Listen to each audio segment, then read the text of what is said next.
Hi. Okay, so I was gonna dual stream because that would have been like so cool, but it's unstable right now. Got a lot of things open. We close this tab. I don't know why Roblox is still open. We can close that as well. I think that's the key reason why it's unstable because I had a lot of things running. But regardless, hi. Hi. Welcome to today's stream. I'm gonna edit the info for the stream because one thing I hate more than anything is the fact that Twitch hates updating the stream name, and I gotta go back in and do it myself, which I don't mind, but I just wish it would do it in the app itself.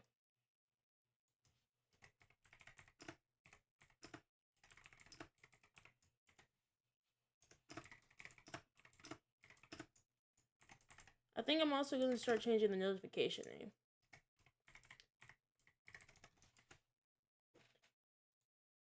because I think we're at a little talent, and we finna hit our Anyway, so it is true. Today we are playing Papa's Scooperia. Now, the reason why I chose this game today is because I was playing it the other day. I was like, Scooperia is such a fun game, and I literally don't mind at all. Oh, no. Papa's Scooperia. Boom. Update again. Great. Typically, I would close out of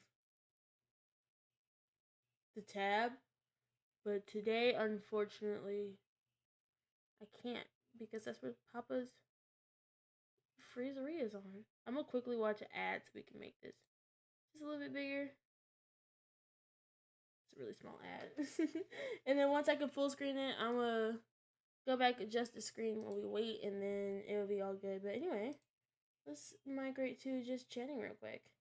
Hi! Hi! My glasses are on weird, and my glasses are weird. Like, I think it's because I got my headphones half on, half off. I think this is also a great idea because it kind of hides personal information. Like, I don't have any personal information on, but I think it is best for personal information. Chat, I'm not gonna lie, I'm gonna be honest with you guys. It's Leif Erikson Day! Dinga ding, hinga dinga durgan. I'm silly. Okay. Anyway, I think I am going to turn off seeing the viewers because it not only it does a number on me, I just think it'd be wise. Like, is there a way to turn on viewers? I don't think there is, but like even recently, I don't even look at my viewers like that anymore. I like acknowledge that they're there, but I for sure don't look at them because I'm like, why would I sit there and stress myself out about the numbers when I literally could just have fun? So it don't bother me none. I am going to grab some water because I didn't do that before stream started, and then we can get started with Scooperia. We are all doing something that we're most afraid of: getting a job. Not me though. I stay doed up. I stay doed up. I also gotta take the time to wipe my glasses off real quick. I think the hardest part about streaming with the VTuber is that because I have glasses on, it's a lot harder for the tracking. Like right now, the tracking looks perfect because my glasses are off. But with my glasses on, it makes my eyes smaller, so it doesn't really like blinking is a nightmare with this. Okay, but with them off, I've been thinking about getting like contacts, and honestly, I might do it because if it will make streaming just of the littlest bit easier, I am willing to sacrifice 100 a year if it means getting me a fire pair of contacts. Now, would contacts be good for me? No, because I rub my eyes too much. But would it be fun? Yes. Chat, I'm not gonna lie. I think it's okay. Truly, I don't think I need contacts, but would it be cool to have contacts? Yes. Absolutely. Oh, I forgot to... Where is my mouse? I forgot to unmute the tab.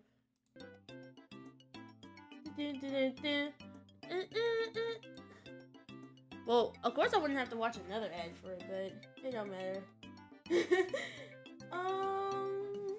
Personally, if I really have to say, Scooperia is probably up there when it comes to one of my faves. Is it my fave? No, but is it a part of my fave? Sure, let's say that. And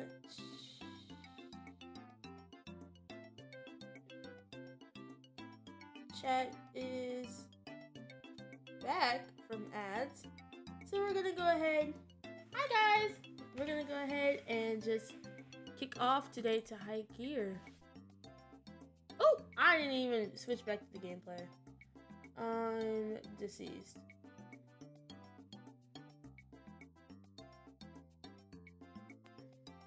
Oh my god, I thought my game tweaked other me because my screen froze for 5 seconds. I'm like, oh no.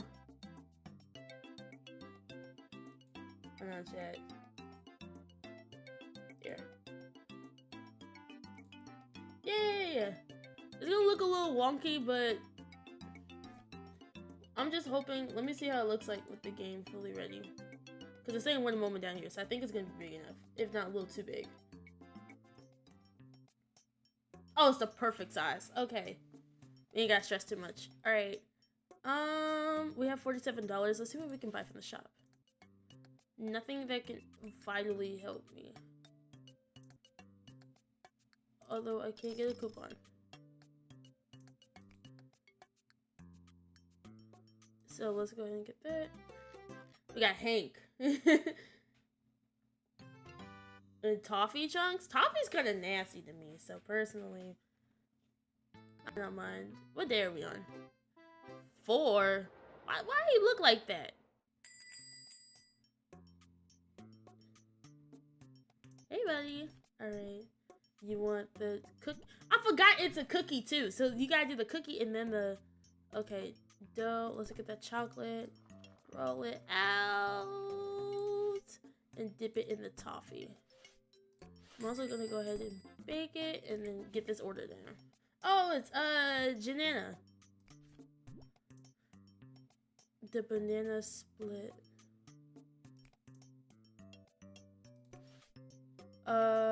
Okay. So we just need 3 of these.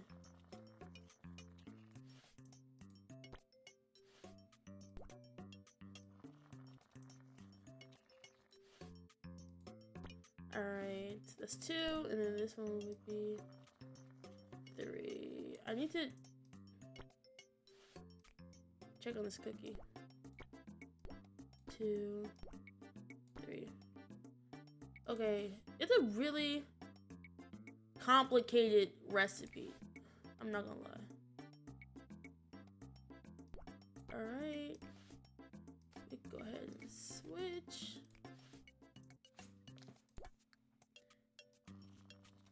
This one, I think I'm gonna start ranking them based off of I would eat them. And the question with this one is I can't because I'm actually severely allergic to peanuts. So unfortunately, I would not be taking a bite or a nibble on this one.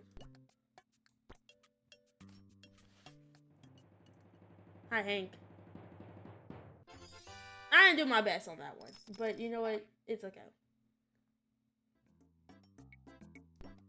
1, 2, 3. Let's get her order done. She wants, okay, she doesn't want a special, like the banana fucking split. That's BS. Here, we're gonna get her cookie started. Because we can go ahead and cook this. Have it done. The build station. Okay. So, Chocolate, strawberry, vanilla. Chocolate. I like Neapolitan. That's one of my favorite ice cream flavors. Here. It looks about chocolate, strawberry, vanilla. One of my favorite flavors. Strawberry. Oh, it doesn't look too tender to me, but it's okay. Oh, it looks horrible. Okay. Whipped cream and then ah! I like immediately let go. Okay. Chocolate.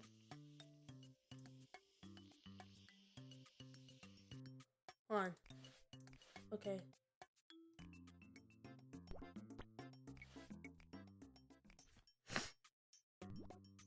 There's too much going on. There's too much going on and I can't keep up. It's okay. Dough station. Let's go ahead and make this and then we can wrap up. Toffee. Then we can go ahead and cook this. Go back to the banana split. Lord, sprinkles, a banana, and then 3 cherries. Sprinkle. A banana, and then 3. I feel like I'm gonna get a low score on this. Simply because I didn't know what I was doing, and it's my first time making this.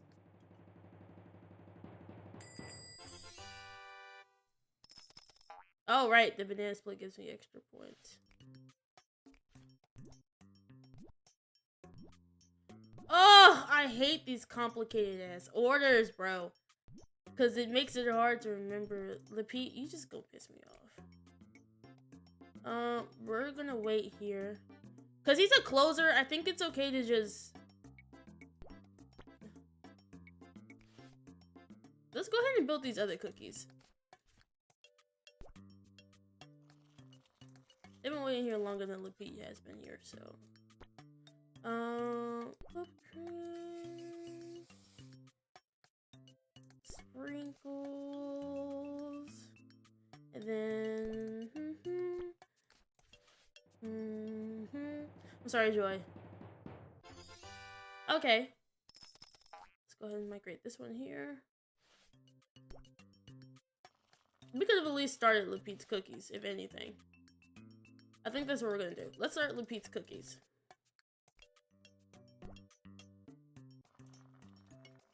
Because they can bake in the time that we're waiting. Like, they probably could have been done by now.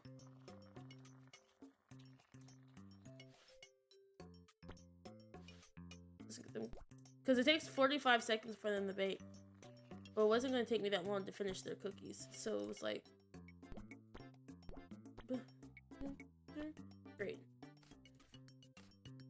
She wants strawberry. And you also wanted peanut. A banana. And then a cone. Now I have a lot of moving space, which I'm trying to make more moving space. See? In the time that took us to do that, we just killed half of the cooking time. We could have, these Johns could have been done. We would have burnt them though, so maybe it's a good thing that we waited.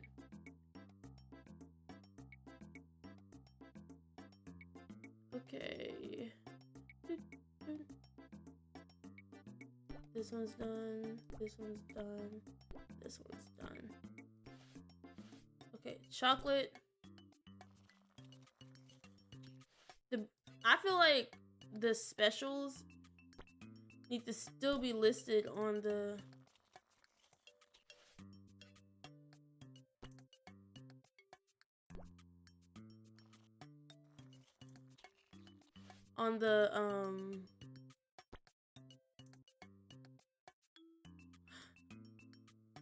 I see why they look smaller than what they originally intended, because I don't let them go for so long.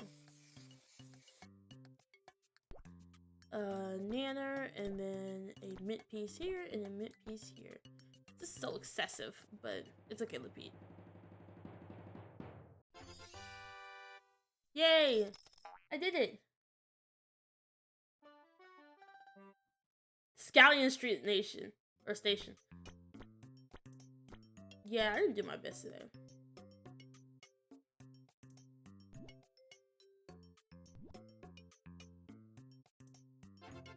Yay!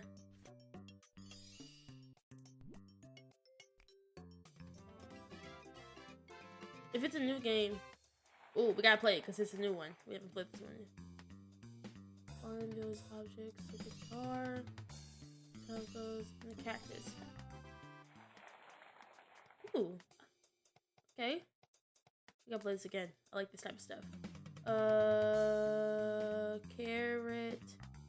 Carrot. Oh. Carrot, pencil. And then like a red line. Oh, here. Oh my god, I almost didn't make that one. Ew, that's kind of ugly. Okay, hold on, wait. We gotta do it again. So this, the spatula, and then the onion. I think that's one of the fastest. Open round belt. We technically can't play again. Okay. Right. Decorate the lobby.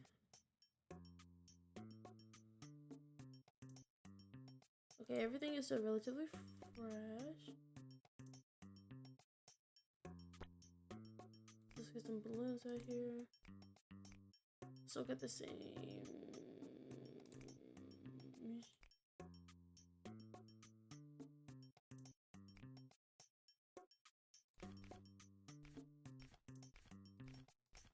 I see no point in looking at this page. Oh, it's an ad.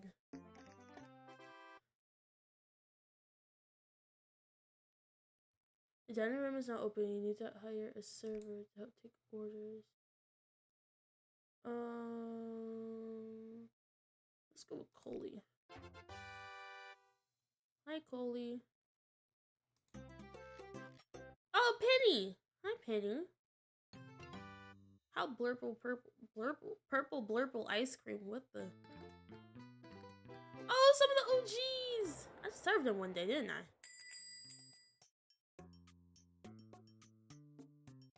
Hi, Penny. Okay.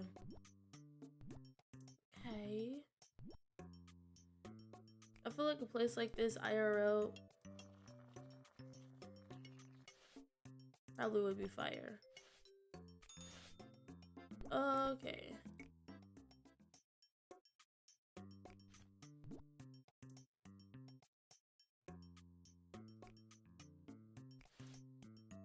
Okay. I gotta memorize this. Oh. Gotta do this 3 times.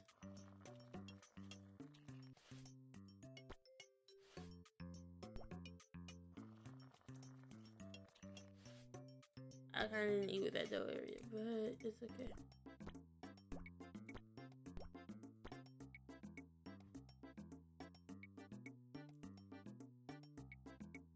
Hey Chad, what y'all eating for dinner tonight? Honestly, I'm having me some hot dogs.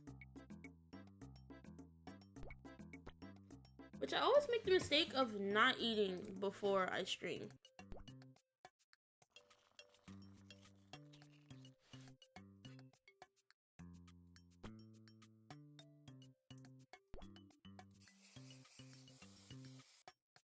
Before you get worried, we're gonna go check on that thing.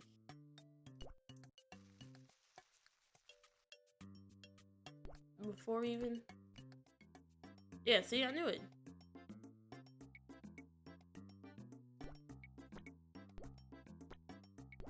Am I the only chef here?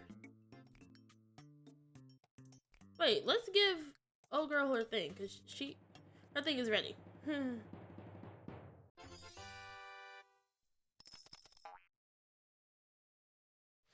Here, girl. You don't want no nanas? Oh. I knew you wanted one, girl. Okay, let's go ahead and get her started, and then... Peanuts. Go ahead and just bake that one, and then let's go ahead and start building this one. This one.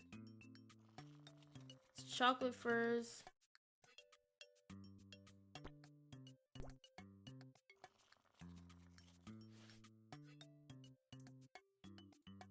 Oh, you gotta go at a certain speed.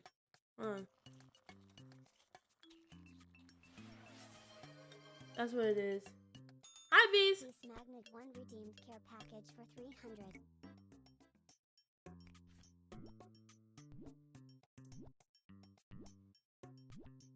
Oh my lord. Hi. Oh my lord. Okay. I gotta keep up. There's so much going on.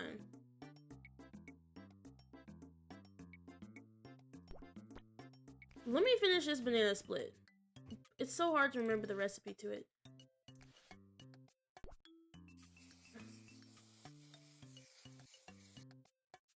Frosting, chocolate sprinkles. Okay.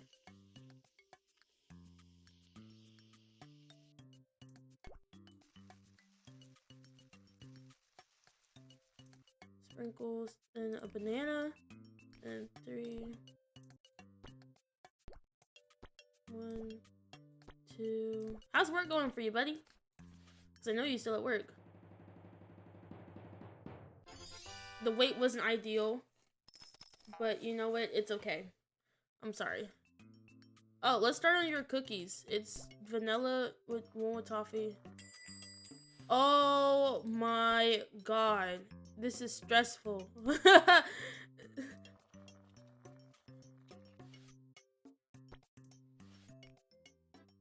Lord have mercy. Okay. I'm sorry, Jana. Quinn, why do you have a clock on you? Oh my god, this is gonna be a mess. Okay. Lord have mercy. I didn't even think. Okay, Jana, let me go ahead and do yours, girl. You've been waiting here this entire time. And I feel bad. Okay, we still got some time.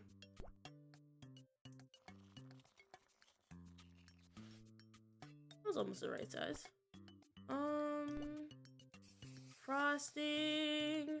And then sprinkles. And then we're gonna hit the banana.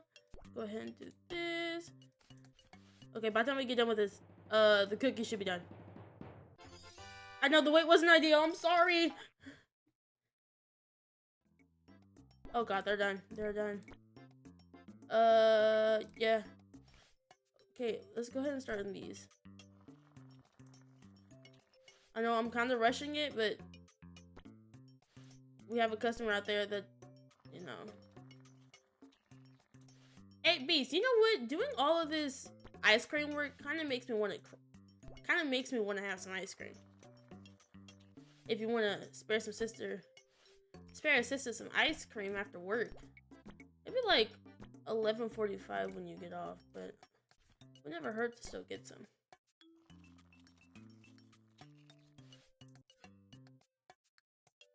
Here.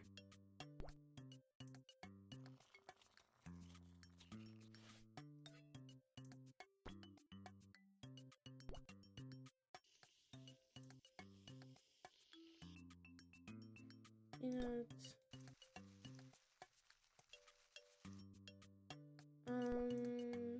Banana.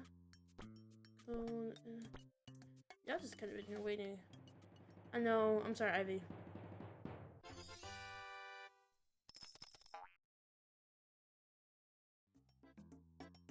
Oh my god, literally perfect timing.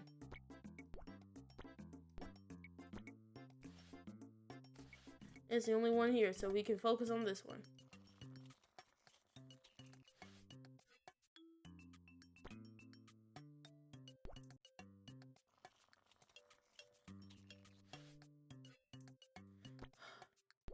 I don't know, man. Could I have a job like this in real life? Probably not. But it's fun to play a game about it, so... Ice cream, though, does sound pretty good right now.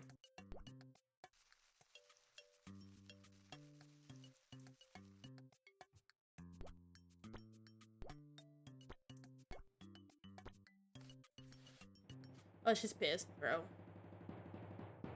Oh! I killed it. Okay. I should be mad.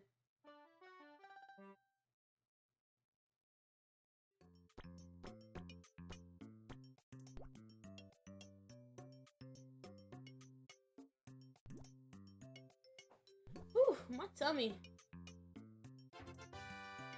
Yay!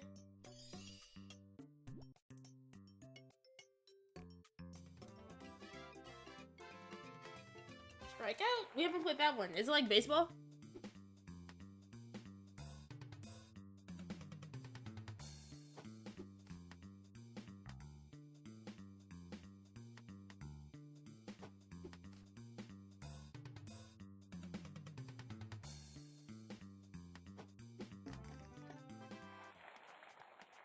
That's the whole game, just striking him out. We're gonna keep this going. This one's fun.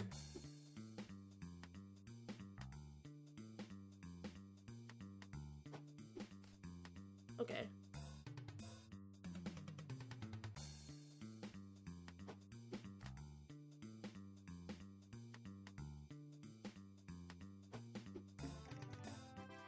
That was awkwardly shaped. I was really struggling with that one. Yeah.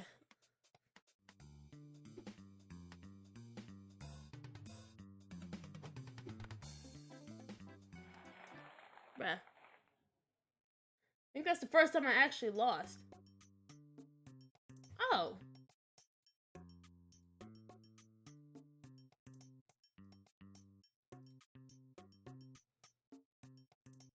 Shit, I forgot to move you back down here. I'm like, why are you so high up?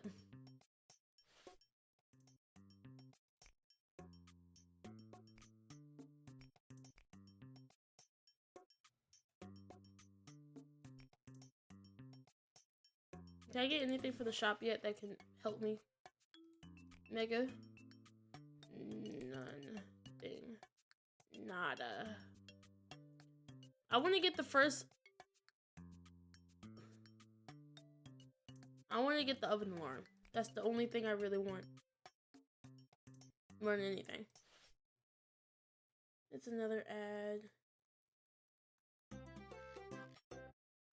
Hugo. Hugo.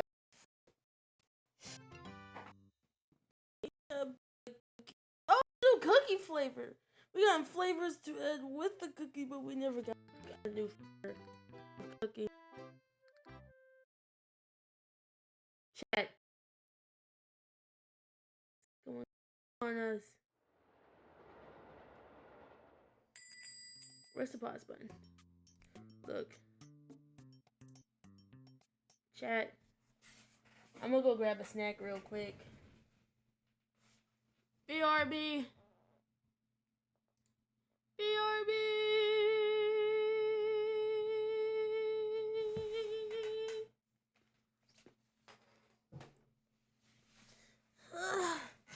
That's if I can find one.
made some ramen.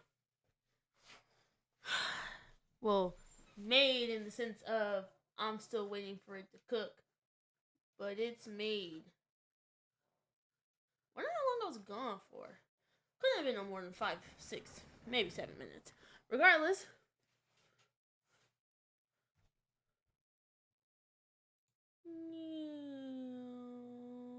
Wow.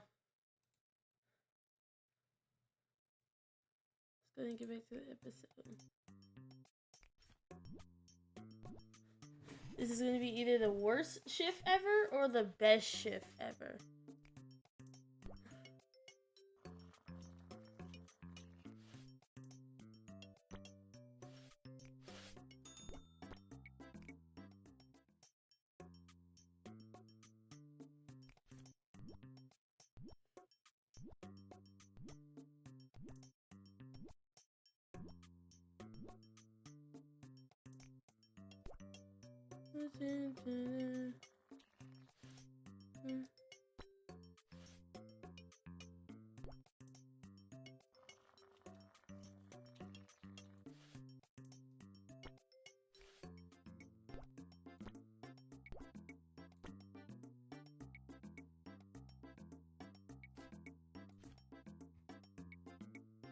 Trying to make space where I can have both my mouse and my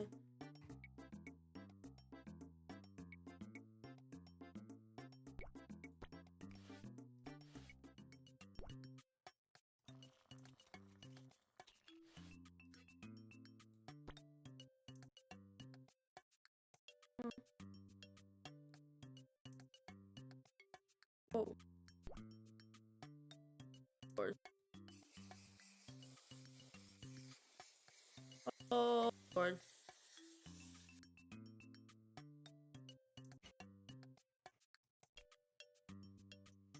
That is, you know.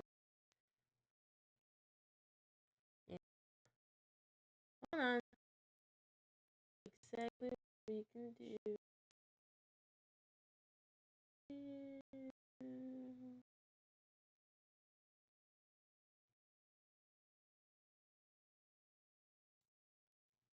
It's a really different game, honestly. I don't think the computer can handle. Yeah, because everything starts moving smoother the moment I shut those down. I think what we can do, and I believe this is what we're going to do, we're going to wrap up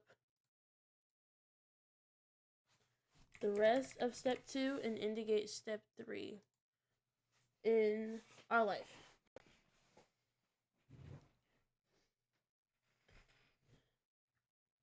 That's exactly. Little Nightmare came out, and I am. To say that I am excited for this game is an understatement. Not the summary.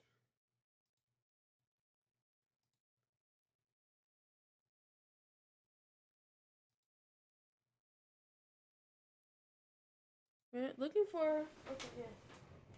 Where is my shoe? What shoe? There it is. I can't reach it though. There you go. While I let our life load up.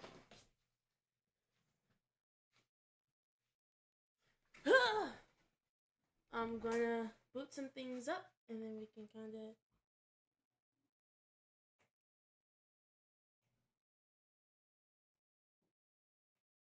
can go in from there.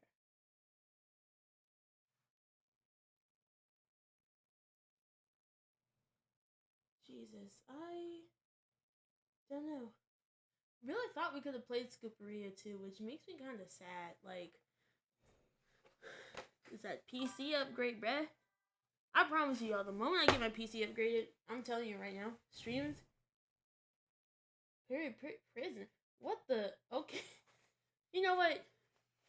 You got that going for you. You got that going for you. Where's my stream manager? Here we go. It's done. Okay.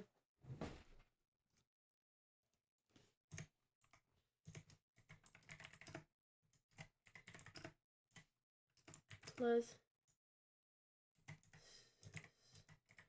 starting step. We're just taking a slight turn in our content today. Because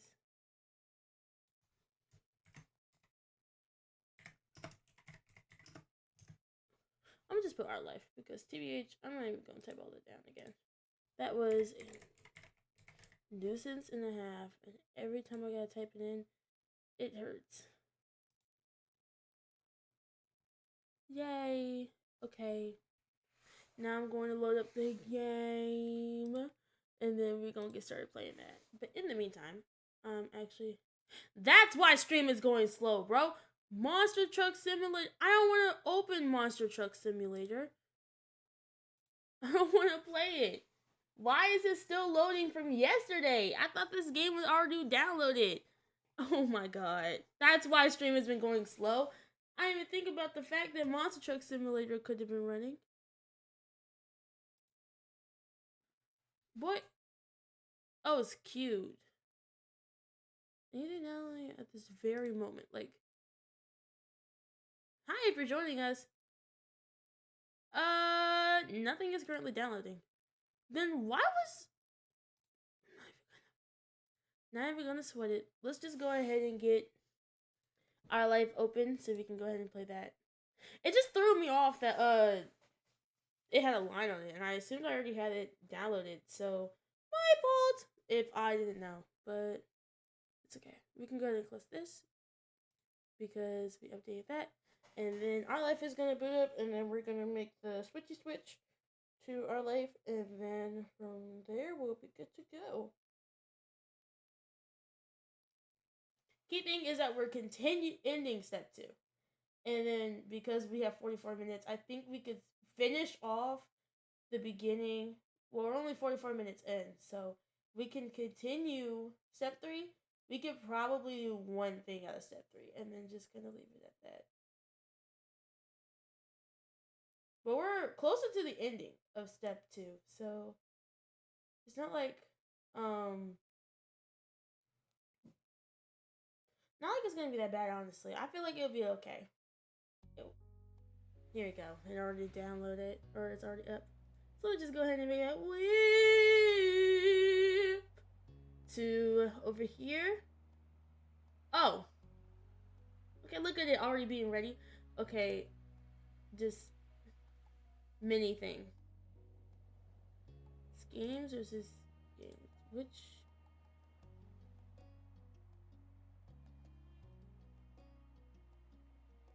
Why did I close it? Just wanted to make sure it was the one. Make sure we get the game to fit the frame.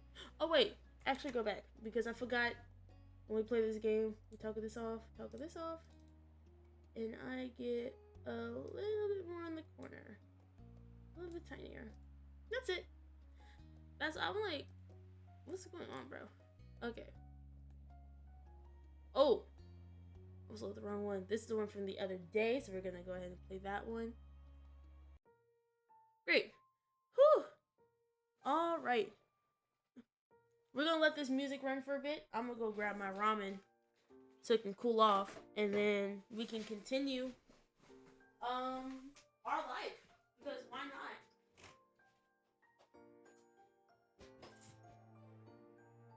I almost killed my cat, bro. Dobby, I'm sorry, baby. I done shut the door on you, and I feel so bad. I didn't even realize that you were right behind me. Oh, my baby.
heathen of roommates, by the way, ate up all the yum yum sauce. There was not a sauce in there when I looked in it. And I was irritated. Hold on. I'm gonna take another bite and we can get started.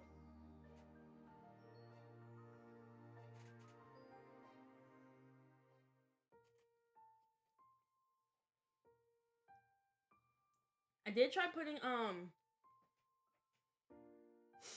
whatchamacallit in there in order to make up for it, but I don't think it made up for it.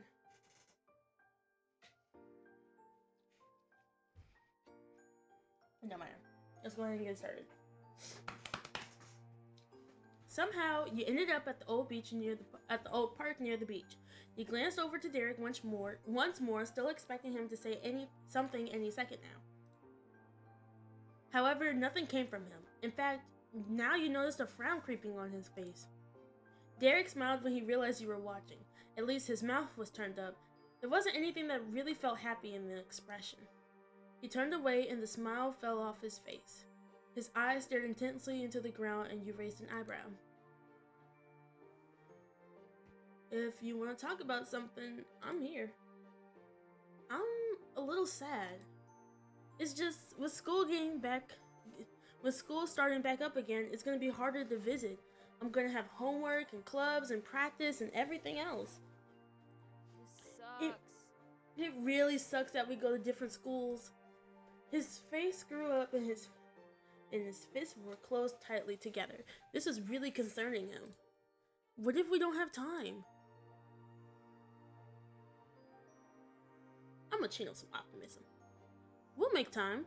We can talk over the phone and have plans for weekends. It'll be okay. Derek looked up at the sky. It was orange and purple with little wisps of clouds scattered around. A plane flew high with a jet stream trailing behind it. Then he turned to the ground again.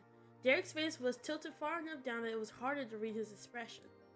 Hey, Angel, I actually wanted to talk to you about something, if you don't mind. There was a pause and you waited for him to finish his thought. Sorry.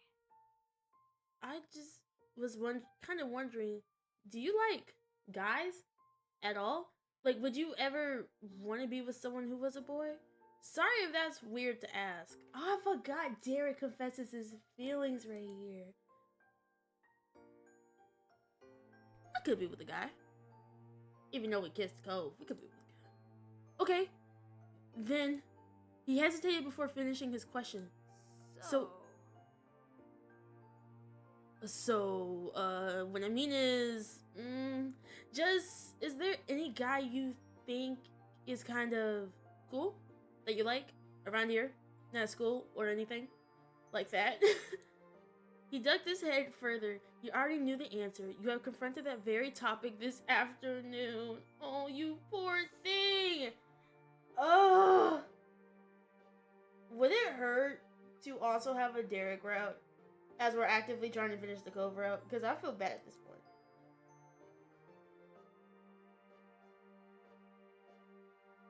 You just confessed to us, bro. I don't even want to answer this.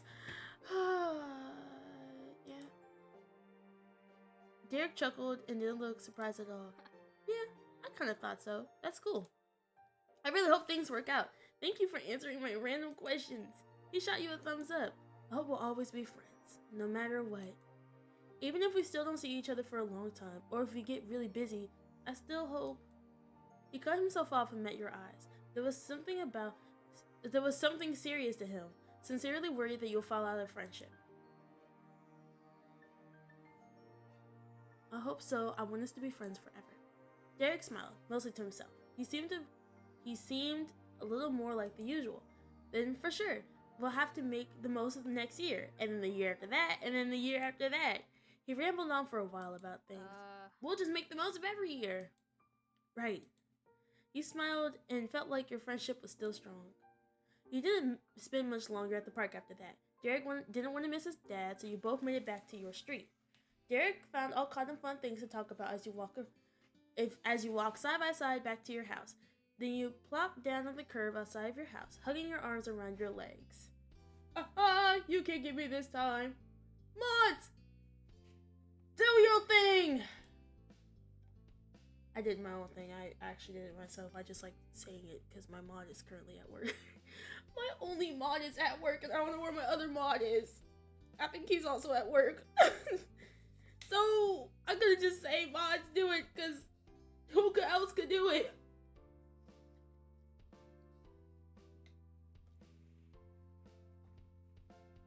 Bro, ramen is so good. I'm gonna get back to the thing. I regret the sentence. His voice was comforting, and you were grateful that Derek was keeping you both distracted from the inevitable. For a little while longer, it was still summer vacation. You listened while he excitedly told you all about the new action movie coming out in a few months. Then you watched his brow pinch as he described the new ball tricks he's been working on perfecting. It was easy to laugh along his tales. You enjoyed the shine in his green eyes most when the conversation shifted to funny stories about his little brothers. It was almost hard to believe that much time has passed at all when a couple of short honks rang out in the neighborhood. Snickering, Derek scratched the back of his head. "Dad's here." You looked up at the street and spotted a van coming up around the corner. Mr. Sarates, I believe that's how you say it, cheerfully waved her arm out of the window from the shotgun seat. "Oh, and Mom too. Guess we know what that means." Derek rose from his feet and brushed off some dirt off his pants. You followed his lead as the car rolled to a stop in front of your house. The van side door slowly and elaborately opened. From inside was Jorge with a victoriously wide grin as he tugged the heavy door open the rest of the way so Derek had a way in. Hi. Hi. Nicholas was there too. You heard him well before you saw him. "We're here!" Looking past Jorge, you found Nicholas bouncing against the straps in full force. "Thanks for coming, guys." "Wow, you were here. That's amazing."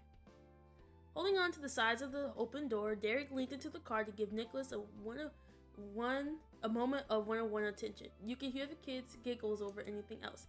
Faintly, you could hear that a conversation was happening between Derek's parents, but you couldn't make out a single word.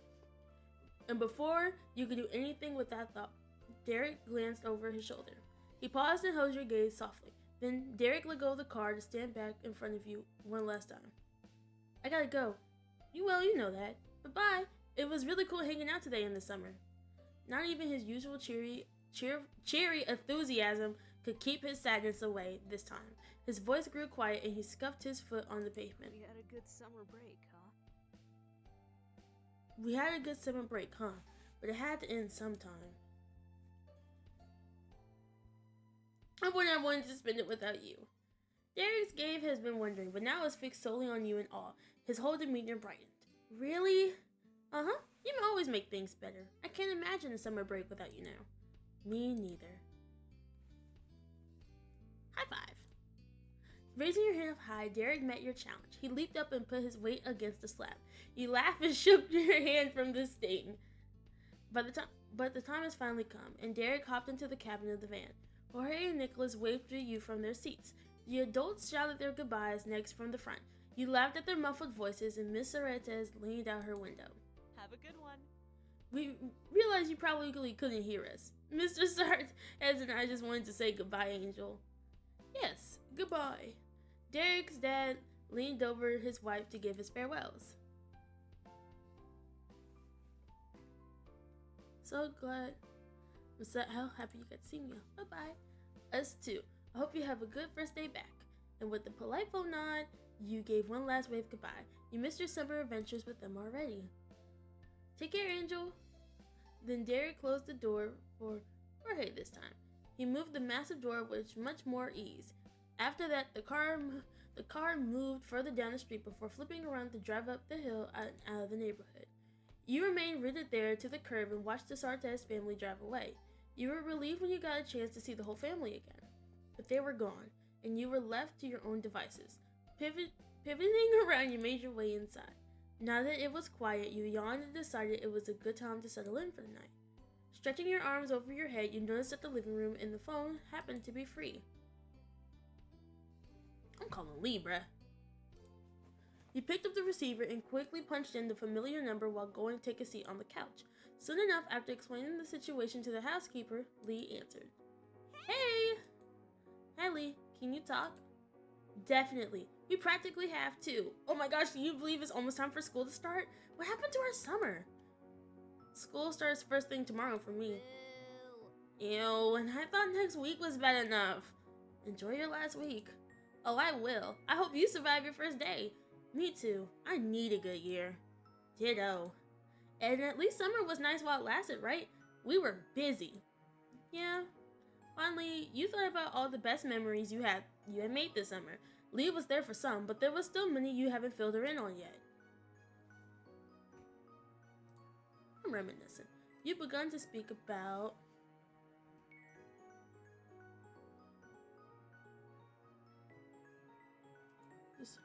I went to a party at my mom's country club. There was lots of food, dancing, and people dressed up formally.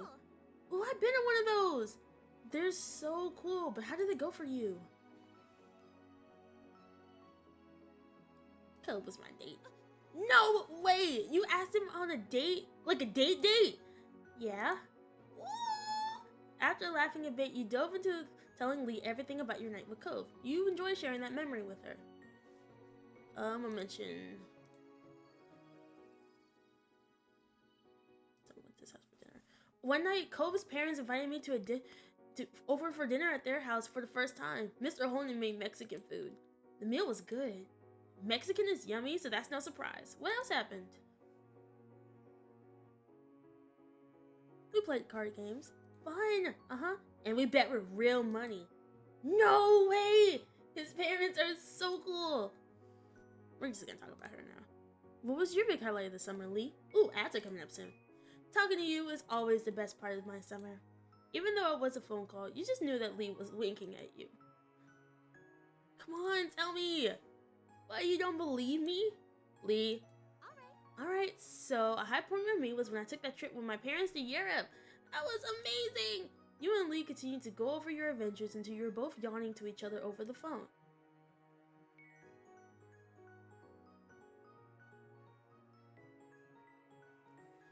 Before you go, there's one other thing. I kissed Cove today. There was a pause of silence. Knowing your cousin, you decided to pull your ear away from the phone. You expected a screech loud enough for you to still make out clearly from a distance crackled through the speaker. When you felt it was safe, you put the phone back against your head. Lee was still gushing to herself, though a little less loudly. Why didn't you say so sooner? He had to have kissed you back, right? You two are the most perfectly perfect couple ever. Tell me, please. You used the precious little time you had left to try filling her in as best as you were capable of in that moment. But soon the approach of curfew came too much for you to ignore, despite how excited both of you were. At that, you decided it was time to say goodbye for now. You did have school to wake up for in the morning. Bye, Lee. Bye. Night, Angel. Talk to you later. You left the phone on the side table for now. Looking at the clock on the wall, you saw that there was only about 10 minutes until your mom would be insisting that you have to go to bed so you could be well rested enough for school. You stretched your legs out on the couch and sighed in defeat, watching the minute hand change 1 minute closer to bedtime. You rearranged yourself, feeling restless and looking out the window. Startled initially, you spot a figure out on the hills. It was Cove! When the surprise faded, you realized it really hadn't been that much of a shock at all. Ooh, ads kicked. So we're gonna wait for the people who are on ads to come back, which means I'm about to fuck up this ramen while we wait. Okay. BRB chat. BRB. And hit this clip on YouTube. Ooh. Oh, my volume is still on.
forgot people was watching this via VOD, but I'm hungry, so I'm gonna eat this. I'm not even gonna mind it. You can hear the video too, it's okay. We're watching Mara Yumi. Hashtag love Mara Yumi.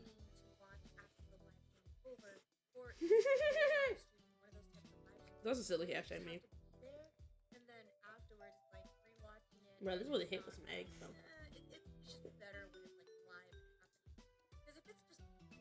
Oh, y'all back that fast? I didn't even get to eat the whole bowl yet.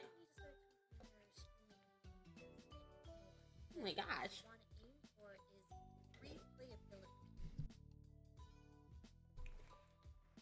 Give me like an extra minute and I'll be ready. I gotta finish this bowl.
Chat, I'm back.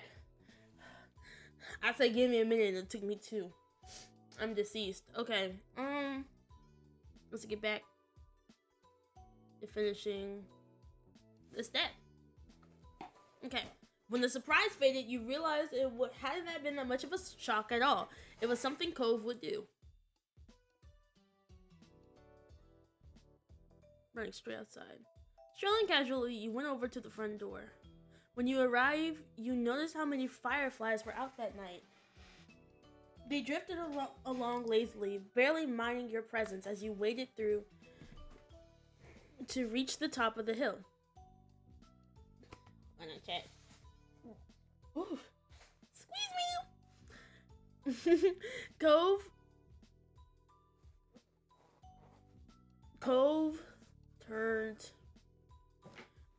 Cove turned towards you as you approached, and you noticed right away that Cove looked happy to see you.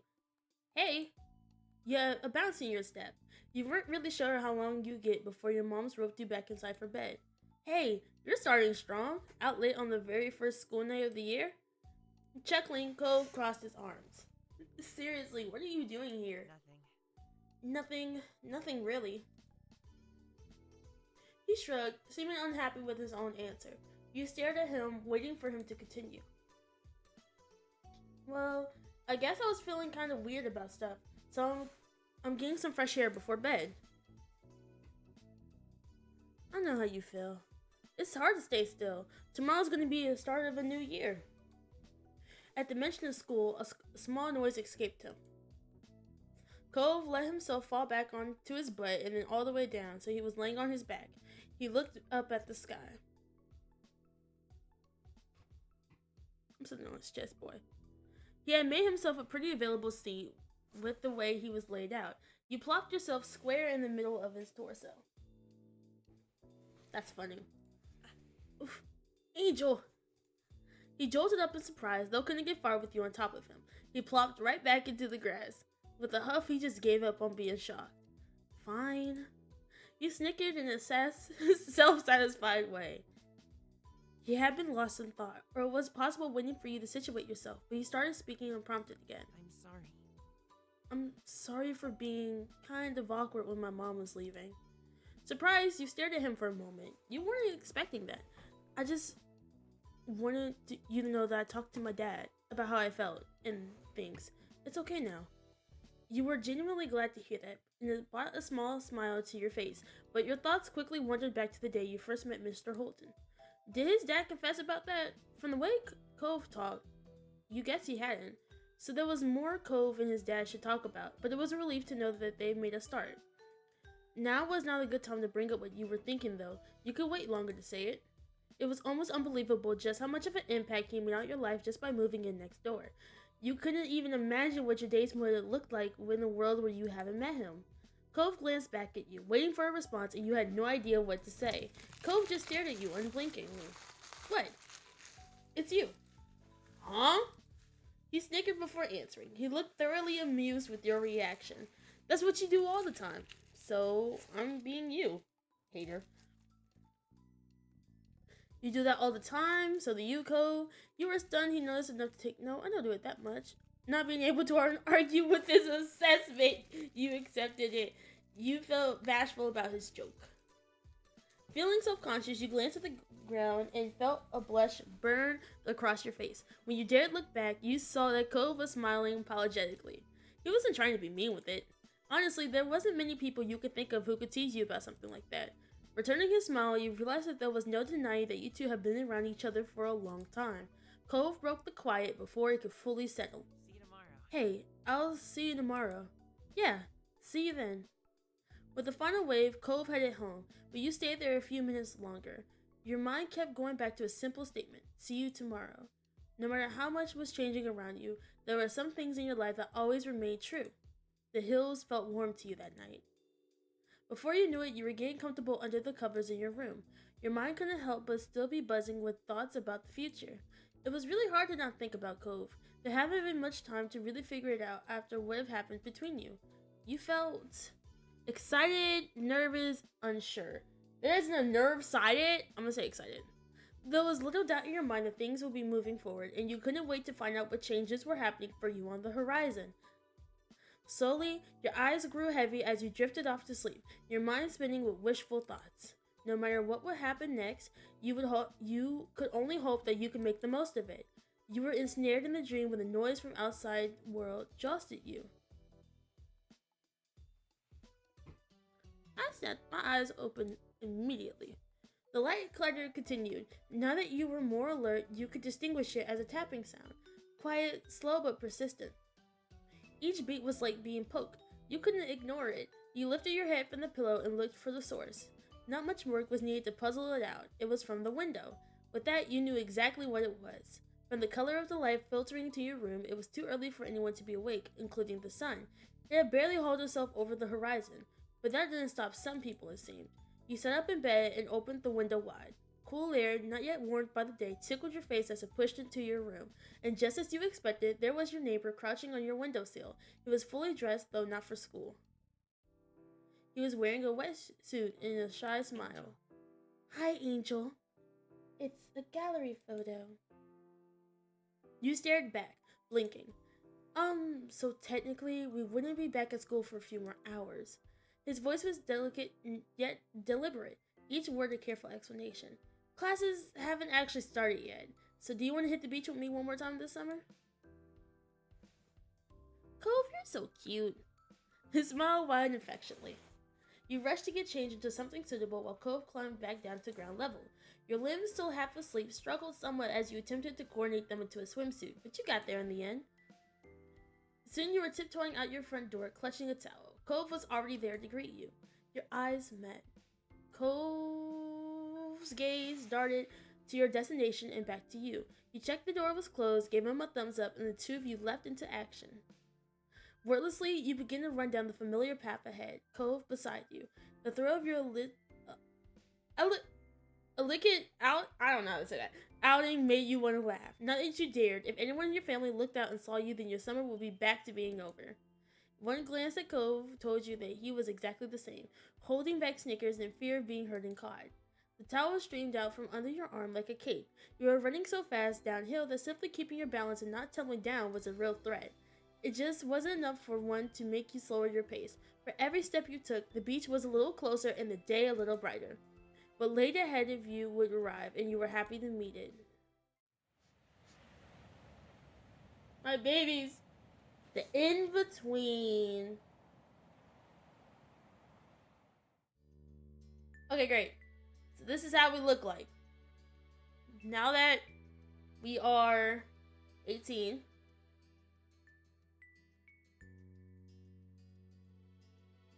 We're going full blonde. Actually, I like the black vibe.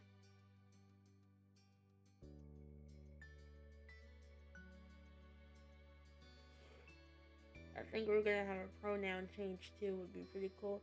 Since we can't do she, they, I think it's okay if we switch to they in the middle of it. Change page.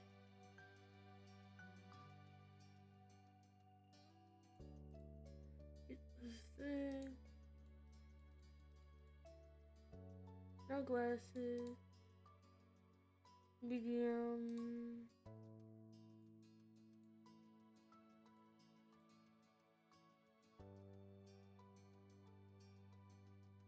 Say hood up.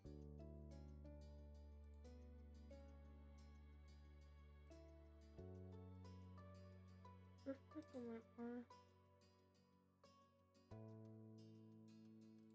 Brother braces.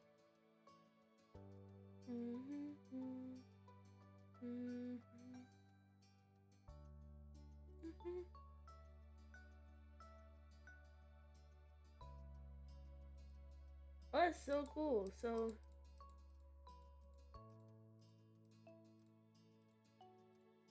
but that was if it applied to me. It doesn't apply to me, so it's a long list though.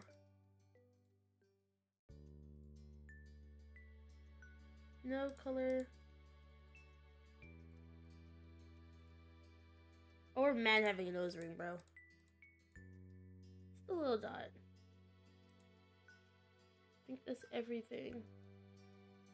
So we're gonna leave it as is.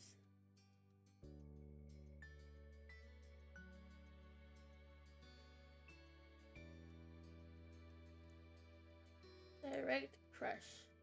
Or love.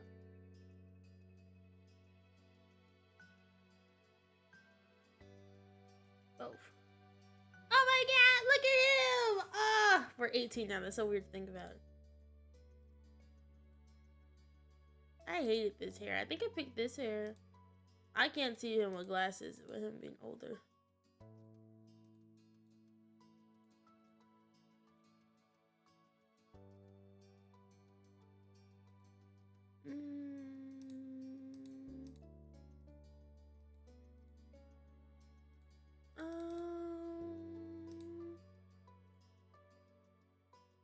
Looks so basic. I like this, but I don't.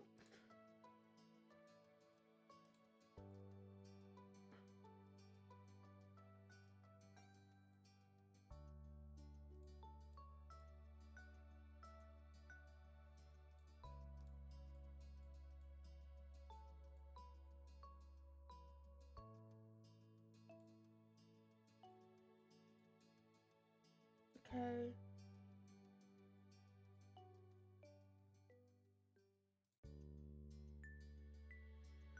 Yeah, I think this just goes with Anchor, so we'll stick with it.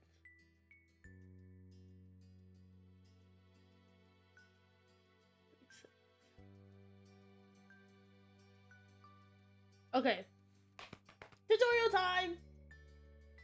Since you are romantically interested in Cove and are old enough to start being physically affectionate more seriously, you can choose what initiate level he goes through this step.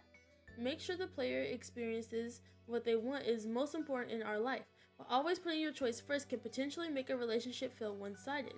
So we decided to add some flexibility in how it worked. Low initiated means Cove will occasionally ask to touch the MC. In those situations, there will always be an opportunity to ask yes or no. For example, he won't simply leave over or kiss the MC as an agreement or in an emotional way. Every piece of physical interaction will either be initiated or approved by the player before it happens. Middle initiative means that there will be more certain times where Cove requests to touch the MC. Many chance to initiate affection on your own, it will also be pretty regularly giving affection automatically. One example will be giving the MC a kiss because he's happy or emotional about something. In the other situations, you can choose not to make the first move in order to give Cove the space to be the one to act afterwards. Overall, the love interest can get romantic, but the player's agency will take priority. High initiative includes everything Middle does, but it also means the player's agency will be reduced to a degree in favor of having Cove give physical affection even more frequently and with less prompting. Instead of all the major affection-giving situations being led by a choice menu for you to decide on, some will be replaced with Cove acting automatically. This level is only recommended if you are very comfortable with physical affection and would prefer to see it happen simply than rather always having to hold the reins to it. However, this level is most relevant if Cove ends up being your official boyfriend at some point. Situations where high-level initiative makes a difference tend to come up in scenes that are exclusive to being in a relationship. The parts that are also included in the middle initiative will be seen whether you're dating or not. Once you pick your level, it can't be changed partway through a step. The choice only comes up at the very beginning of a story selection. We hope you enjoy whichever initiative option you decide on. We will go with high. Alright. Great. The start of classes in the relaxed, free days of summer. It didn't take long for you to get back into the swing of things of the school year routine. Schedules and homework became the new normal. Derek wasn't always around nearly as much. With school and after-school activities, there weren't many opportunities for him to take a trip out to your neighborhood. Sometimes you would hear that he was at a training camp or something like that, but you weren't always sure what he was up to. But you still kept in touch. The German kid did disappear after that summer, and no one heard from him again. Where he went or what he might be up to was a mystery. You saw more Miranda around. Since you have hung out with her on your birthday, she opened up to you. The two of you talked regularly. She was the same towards Cove. After a while, the three of you developed a real friendship together. More summers came and went like the waves on the shore coming in and out. In your second year of high school, someone new started to visit Sunbird, a sunny girl named Brooke.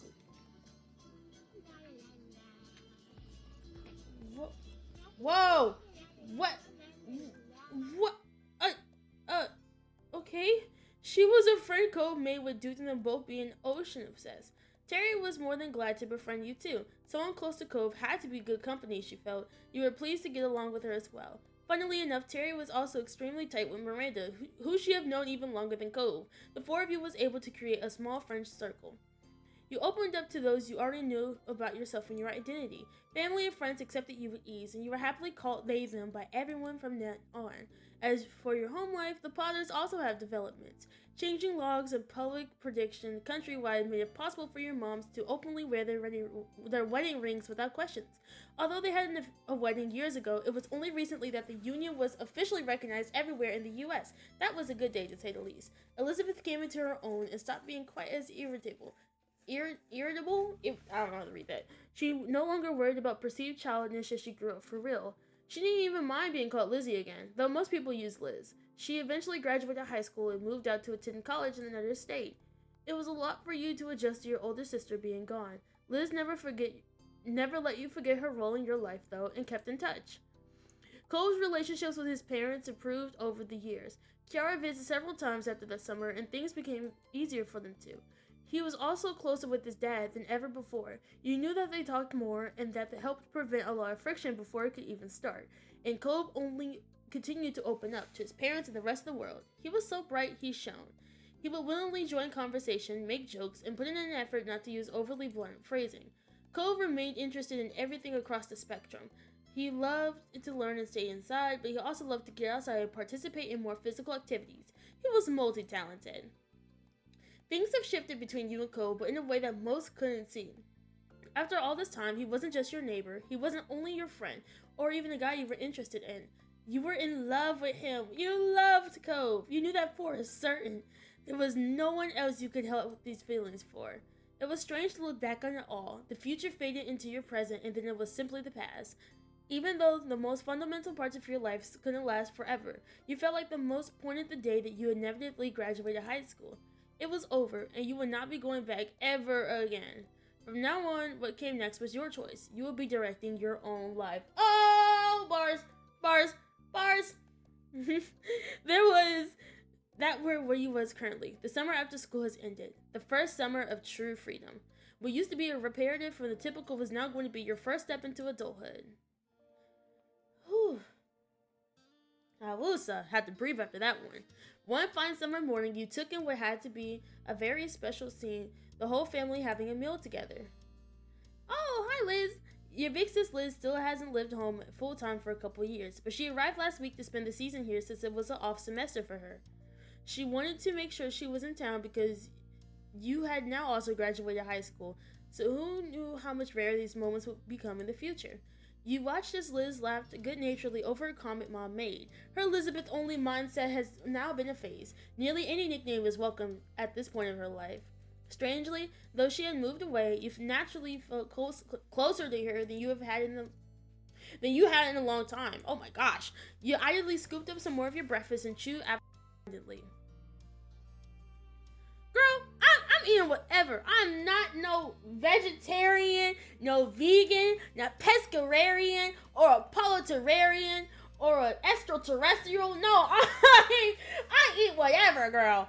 Don't play me. I am a foodie to a degree.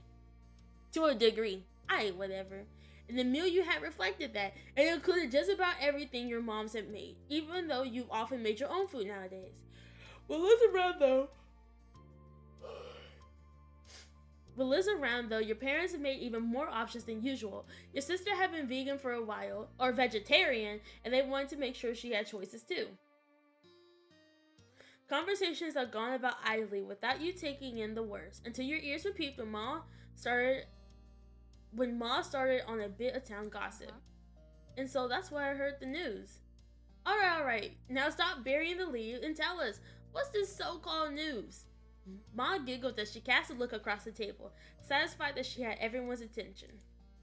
Well, as it turned out, the Donnells won't be renting out the condo up the street as per Sunbird tradition for the first time in what must be nearly 2 decades. A chorus of gasps and shocked expressions were all around. After the initial shock, your eyebrows pinched. Ma may consider them by name, but you and Liz have always viewed them exclusively as the mean old couple who would yell at anyone under 25 who crossed their paths. Your ma continued on with the story, spraying strawberry jam over the piece of toast as she did so.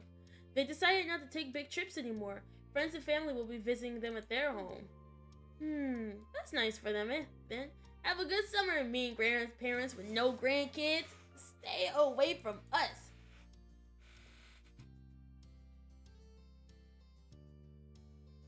I hope they're so okay, even if they're mean. They had a very full life. It's nothing to sneeze at. And you be nice, Liz. You don't want to end up like them, do you? You and your sister cracked jokes at the smiles at the joke. Wow! I can't read word for damn. At least they won't be here to yell at my children anymore. Lonnie. And that blunt comment got laughter from all three of you. Engrossed in the conversation once more, you continued to chat with your family until the meal was over. And now we're in step 3, third time's charm. Yay! As it went, once the food was eaten, the cleanup had to be done. Liz took the role of putting the dishes away and passed them to you for drying and putting away. You had a set of cups in front of you that needed to go on the top shelf of the cabinet.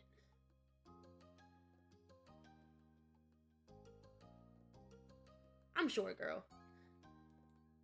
That was simply your lot in life. You've always been vertically challenged.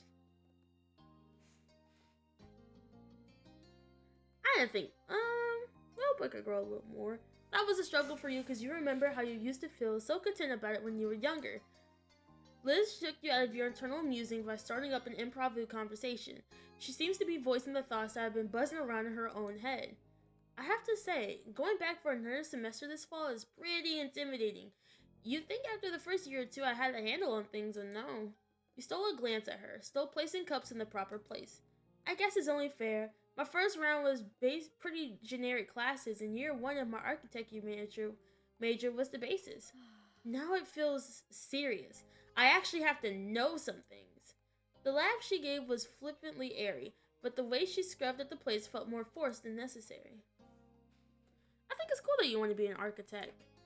Don't be too impressed yet. Wait to see if it actually happens. But thanks. Your older sister's mouth quirked into a small smile. It'll be fine, one way or another. Jesus. Oh, but I'm not trying to scare you away from college, if that's even your plan. What's going on with that anyway? Solid plan, firm conclusion, general idea,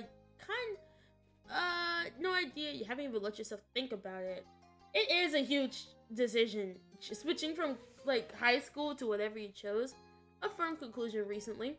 You answered the question as much as you were able to. Liz's smile grew more reassuring as you did. You made it through 12 years of full-time education already. You can make your ideas happen, I'm sure. Sometimes it felt hard to still believe that your public schooling experience was over. In the end, I graduated at the top of my class.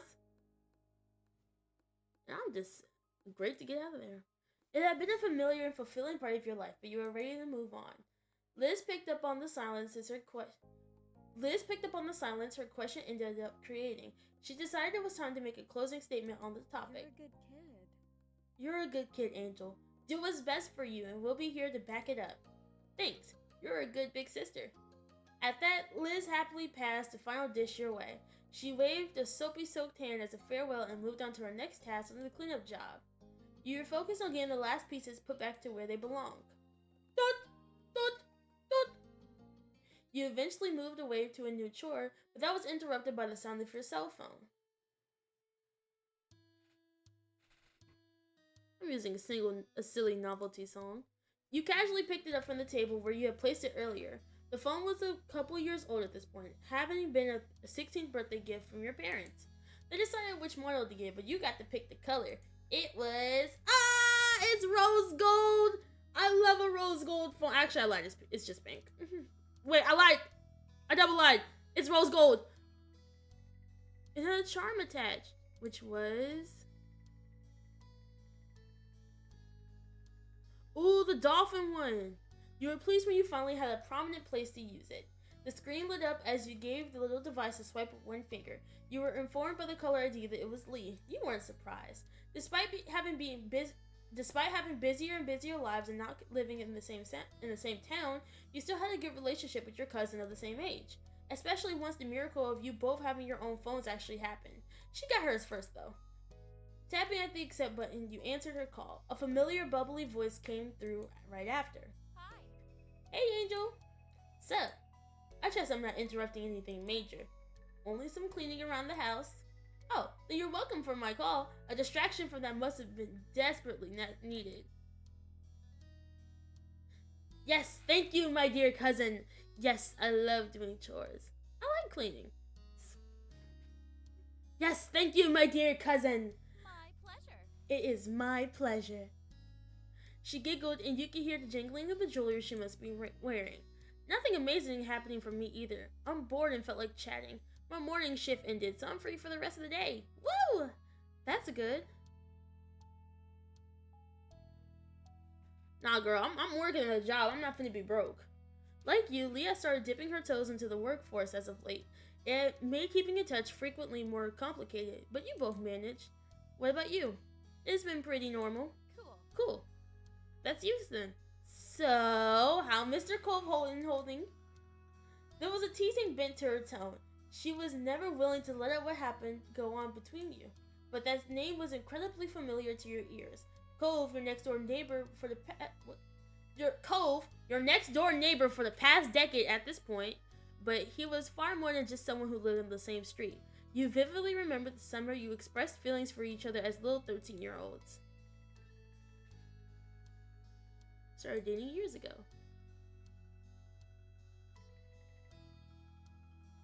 I'm in love with him. Are you even surviving without the boy being 10 feet away at all times? Or is everything right in the world again and he's back? No, Lee, he isn't here. Just like he wasn't here yesterday, or the last time you asked, or the time before that. Sorry. Oh, my bad. Can you blame me? It doesn't seem like he would have made his grand return already. Plus, I want to visit soon, and he needs to be there too. You can understand where she was coming from. This was definitely outside of the norm. For the past couple of months, and the last few weeks especially, Cove has been going to his mom's place in Nevada. The two of you still regularly stayed in contact over phones and calls, but still, your mind began to drift back to the time to all the prior trips you have taken to visit her. Almost every year he had gone, he had to go away for a while, then he'll be back.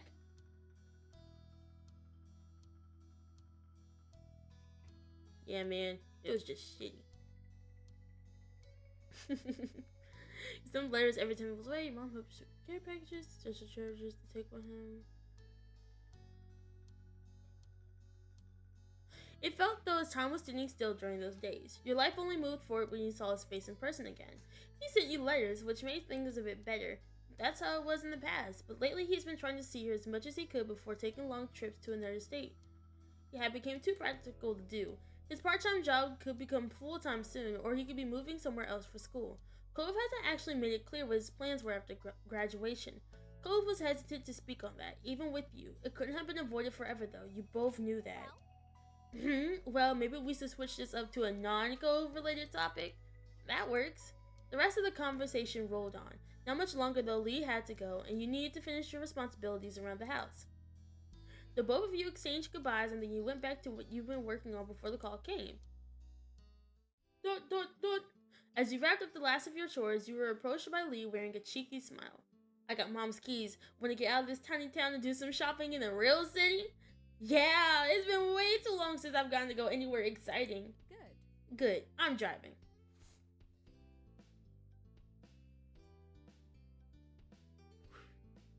Even though you could drive too, it was her plan. She could do it if she wanted to. Go get your wallet and anything else. We're going now. With a nod, you made a quick detour to collect your stuff from your bedroom. You had money saved up from all the part-time work you've done, as well as from gifts you have received. After making sure you were both fully prepared for the long haul to the largest city in the surrounding area, you buckled into the car. It was a smooth ride there, with light conversation about shops at the stop and at the radio bustling? I don't know why I got so confused with that sentence. Lizzie controlled what was played, but she made sure to pick songs she knew you liked. It was something the two of you have always done for each other. The trip there breezed by. In what felt like no time, you've gone from cruising down the road to cruising through the mall. Lizzie had her interests to check out, and you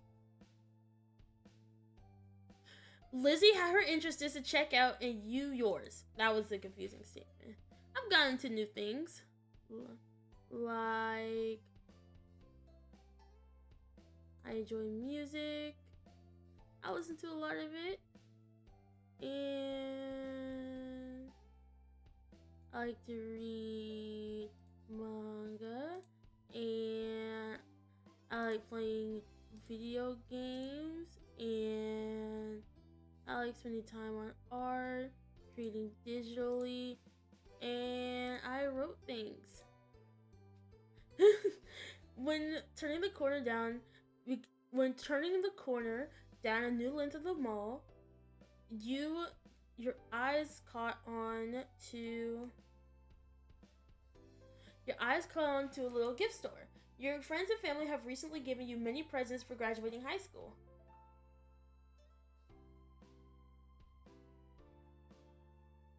You had a gift of your own, ready to give to Cove when the chance came. It was something you have known you wanted to do, and you were looking forward to see his reaction. Graduation may have already came and went, but Cove wasn't really around, so you had to wait. Eventually, the mall was explored in full, and with every shop of note being checked over, rather than going home, you decided to walk over some smaller stores nearby. Lizzie had many thoughts on that topic. Honestly, malls are not the basin of society. Even if smaller stores required extra distance, the brands are so much more. Then your sister abruptly stopped speaking and walking, right in the middle of the path. It was a good thing no one was behind her. She seemed to entirely shut off for a moment. Liz? The attempt to catch her attention was unsuccessful. Something else had all of her attention. Before you could puzzle out what might be happening, she began to mumble something out of the corner of her mouth. Angel, don't draw attention, but look! What? With a harsh whisper and a subtle jerk of her head, she urged you once more. Hey. Look! You followed her gaze as best as you could to a large bunch of colorful teens strolling down the same path. Okay? You faced back over to your sister with a confused expression and an unspoken question. What are you supposed to be seeing here?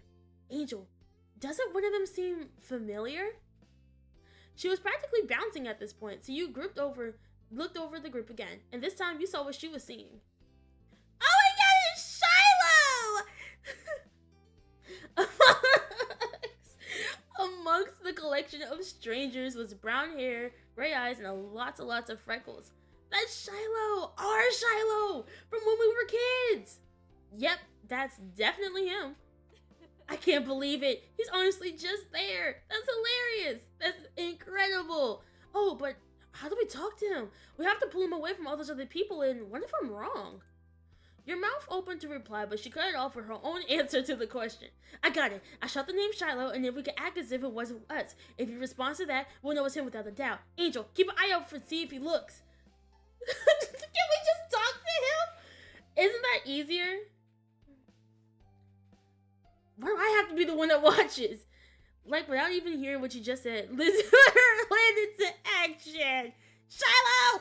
She loudly projected the word across the way and then put on an act of casualness, turning her head away from the scene while brushing the skirt of her dress. Liz, you funny. In a supremely awkward moment, you can only stand there as an attention in the area shifted to the two of you thanks to your sister's loud shout. But one of the many startled bystanders who became altered to your presence, one of them was the boy. From a distance, his large eyes met yours. He looked. A wide grin took over Liz's face.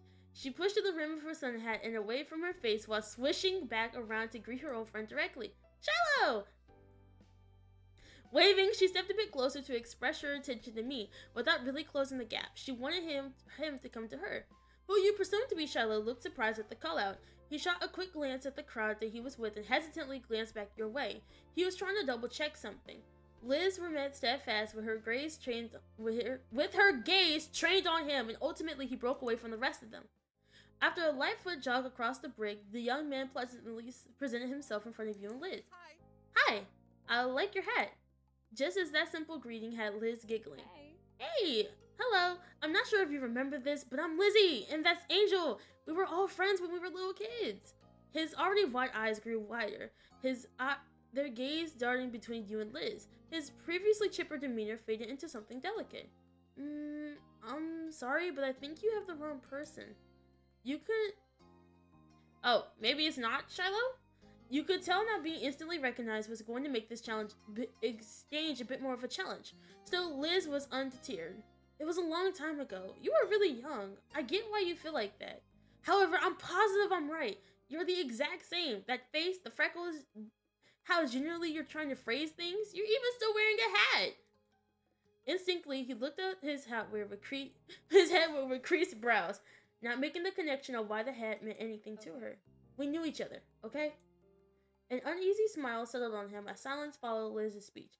He was picking his next words carefully, and then the quiet was obliterated by a new voice bursting into the conversation.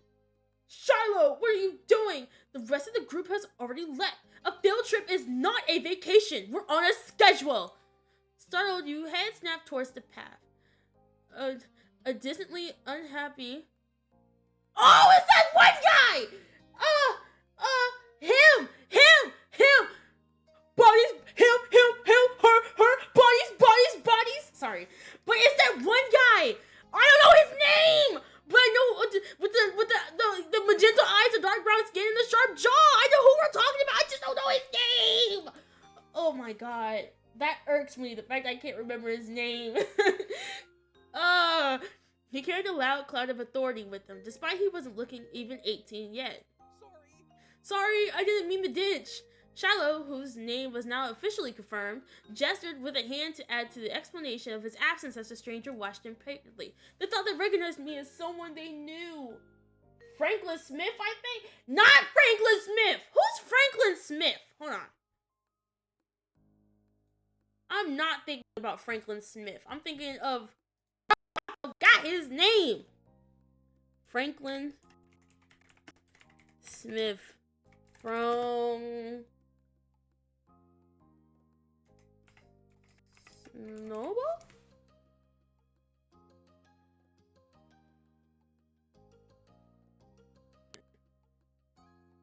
It's not Franklin Smith.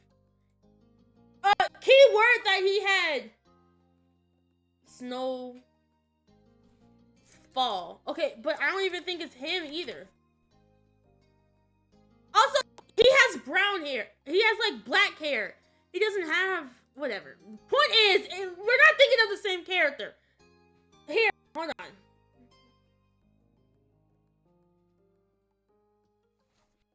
Dude with the magenta eyes from XOXO droplets. He does the original.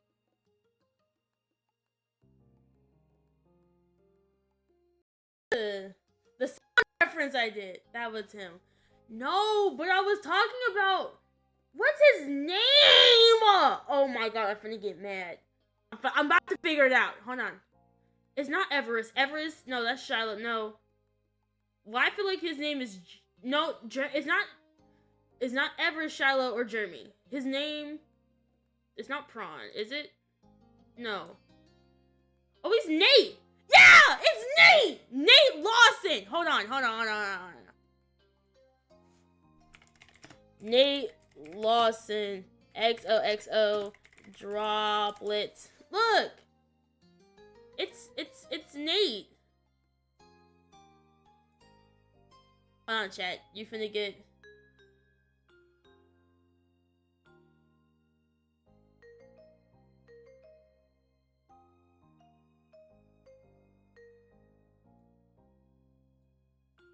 Look, chat. This is the dude I'm talking about. Look. It's this guy. Hold on, this guy. Look. Why does the picture get smaller? I hate my life. Here. Nate Lawson. That's the dude who's yelling at him in the game. Just so we're clear. Okay. Great.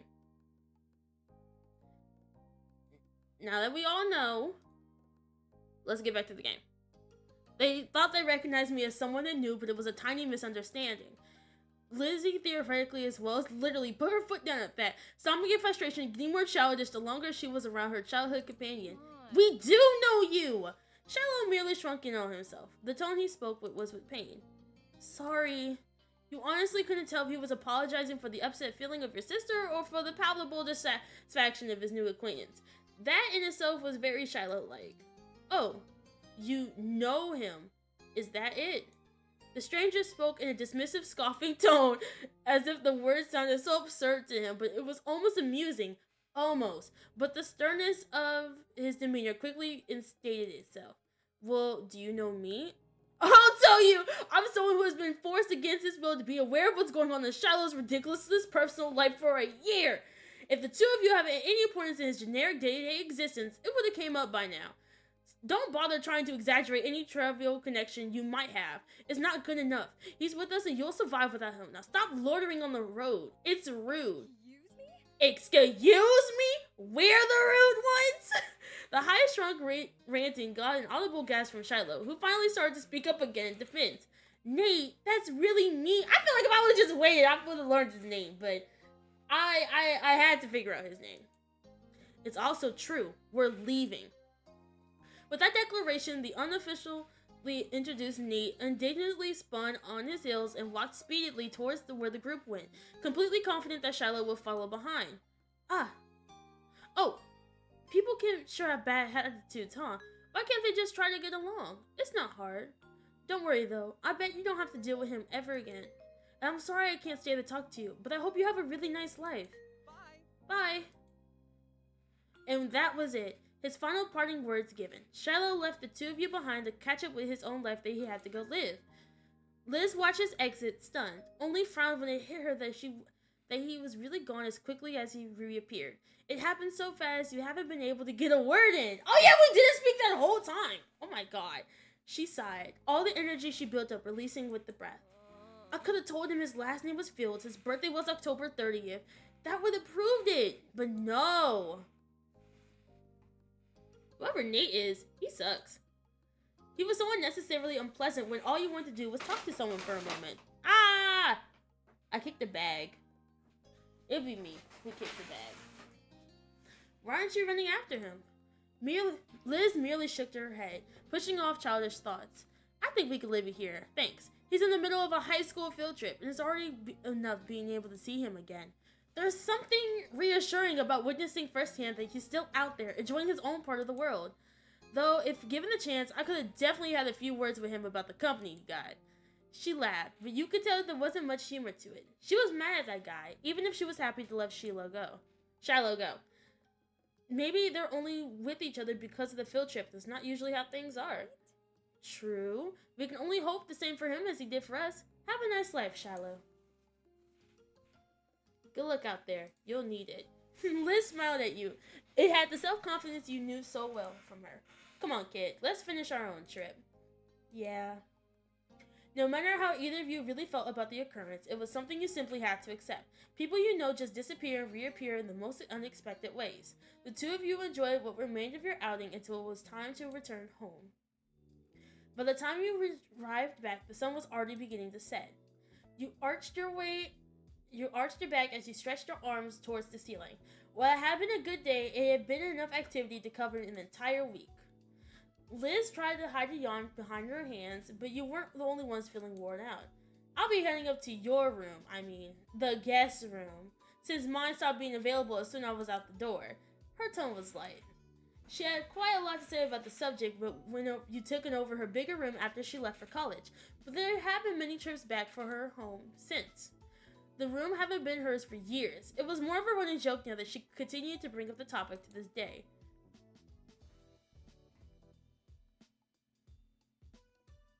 Thanks for being so gracious about giving it up. I had no choice. A small laugh was shared between you and your older sister. You better believe you'll be back in the guest room when you got your own place and we're both in town for a visit. We can take turns. You get Thanksgiving, I'll get Christmas. What a reasonable and mature suggestion. I'll think about accepting it. She flashed a familiar grin and you couldn't help but feel glad she was back around, even if it was temporarily. With that, she fled off to the spare room. You were ready to do the same. Moving into a new space was your first opportunity to decorate from scratch. Yay! We get to design the bedroom! Okay, this is a slightly big room. Green, purple, yellow. Ooh, I do like the yellow vibe. The blue, spacing wise, yellow and blue. No, yellow and green.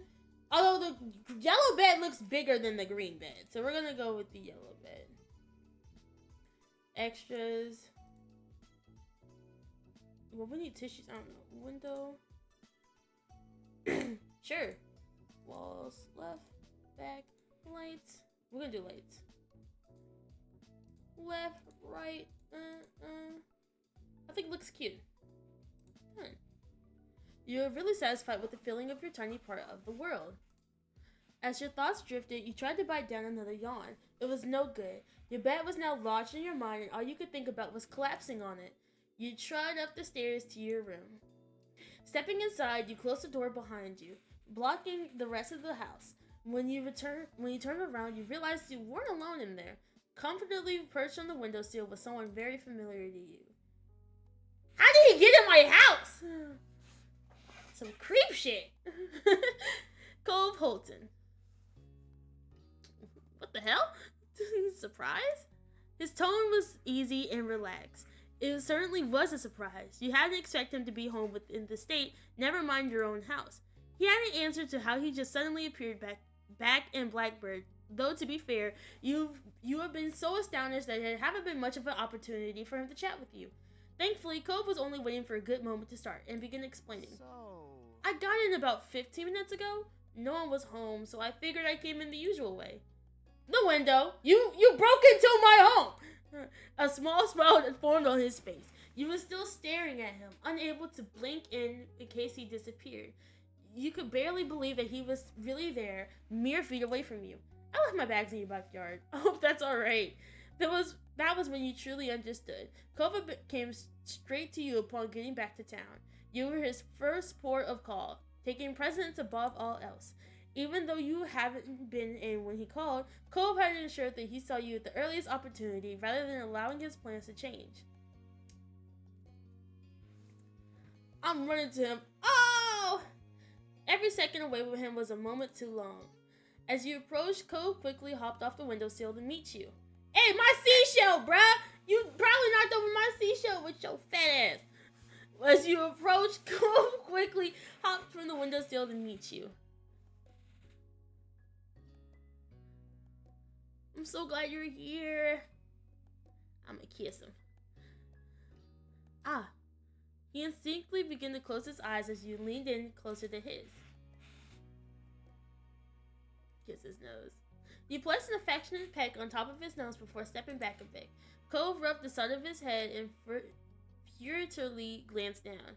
Though he couldn't help getting a little nervous at all, he was still beaming. I missed you. Even though he hadn't said it outright, you would have gotten the message from his body language. Cove was grinning widely, his raised cheeks burying his eyes, which gleamed like hidden gems. I hate the English language sometimes, bro. Okay, my iPad's about to die. I'm gonna put that on the charger. It's the sweet one. But he looked at you as you were the most exciting treasure of all. Obviously, was the trip any good? Cove's brow creased as he considered your question. He leaned in and kissed you again. After a long moment, he broke the kiss and tilted his head back just enough to speak, but not so much that your foreheads didn't stop touching. I hated it. Let's never be apart again, okay? He said that absolutely as a joke, an exaggeration, something that wasn't a real request, of course, and yet, despite it all, it felt real. Your heart hammered in your chest. Your head swooned, cast adrift on a tide of thoughts and adrenaline. Cove smiled, as offering a silent apology for a sudden onslaught of tenderness, but he let the words proudly hang in the air all the same. Cove told you about how his trip back had Okay. Okay. Alright. Cove told you about how his trip back had gone. Soon you'd be recovering enough to actually listen. Ooh. His mom was doing really well. She had a project in the works that she was thrilled about. As a result, Cove was going to be sticking around at Sunset River for the time being. Things were settled as much as they could ever be. With Cove being back once more, you felt at ease. Cove stretched his arms out over his head, his eyes beaming on the window and the world beyond.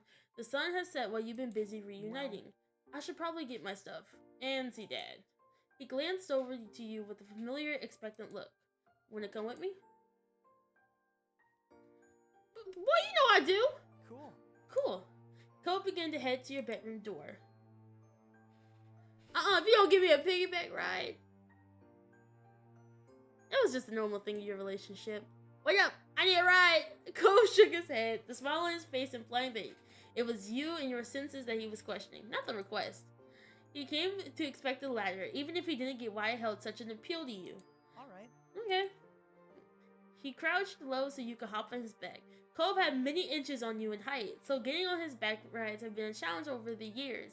It sometimes ended with one or both of you sprawled over the floor. At this point, he knew exactly how far he needed to bend down. This understanding and your extensive practice made it relatively easy for you to climb aboard the Cove Express now. Cove straightened with poise, accustomed to balancing someone over his shoulders. Cove carried you downstairs. You had to duck down a couple of times, the ceiling grazing against your elevated head. Still, you've safely reached the ground floor of your house. The door is going to be in the way. Get off here so I can open it up. He bent down to let you slide safely off his back. Seeing things from your usual height was disorienting after getting accustomed to looking down at everything. In all the excitement of Cove's return, you haven't even remembered the gift you prepared for when he got back. It would be best to give it to him now, before you left your house. Can you wait here for a little while? I got something for you. Cove tilted his head, intrigued. Really? You nodded with some eagerness, trying to imagine how he'd react when he actually saw it.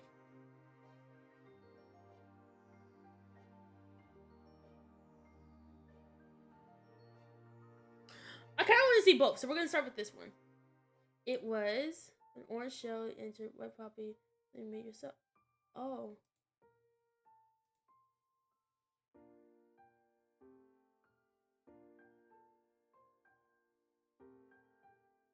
Ah, the anklet, yes! You smiled to yourself as you ascended the stairs to retrieve the gift. It looked innocent enough, tucked away safely in your room, but the appearances could be deceiving. You picked it up and hurried back down to Cove, the item hidden in your hand. You waited until you were in front of him to reveal the item, holding it out before your longtime neighbor. Cove smiled, still none the wiser. Nice, Angel. I could definitely wear that. You snatched it back of your hand and held the anklet behind your back, out of Cove's reach, while you wagged a finger at him with your free hand. No, you can't. It's not for you to wear. The gift is seeing me wear it. Cove's mouth dropped open. His hand was still outreached from when he had reached out for the gift, left hovering forgotten in the air. Cove blushed. He drew his arm back and ran a hand through his hair, where it snagged against his other hand as it did the same. You surprised and disoriented him, though he didn't have any objections. Even after all the time you've been together, you still knew how to have an impact on him. They're very thoughtful to remember that and everything. Oh my god, ads are starting to get... Dang, we really been streaming for 2 hours? I'm really losing track of time. Jesus Christ. Beep, boom, boom, cut. What time is it?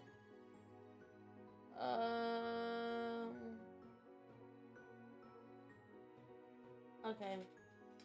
His soft voice tickled you, much like the butterflies that soaked up resident in your stomach when you came to him. You're like seriously too nice to me. You smiled back. You have no right calling anyone else too nice. Cove brushed his hand against the pale ghost of a scar on his arm. He was at a loss for what to do now. The clock ticked away, counting the seconds of silence. Okay, we're gonna freeze here while our ad friends watch the ad, and then afterwards we're gonna pick up.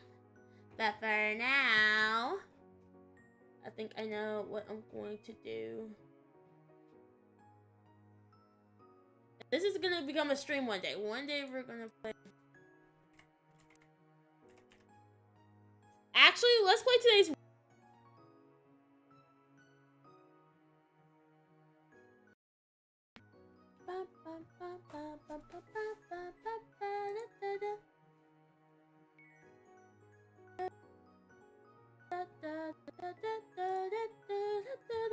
Here.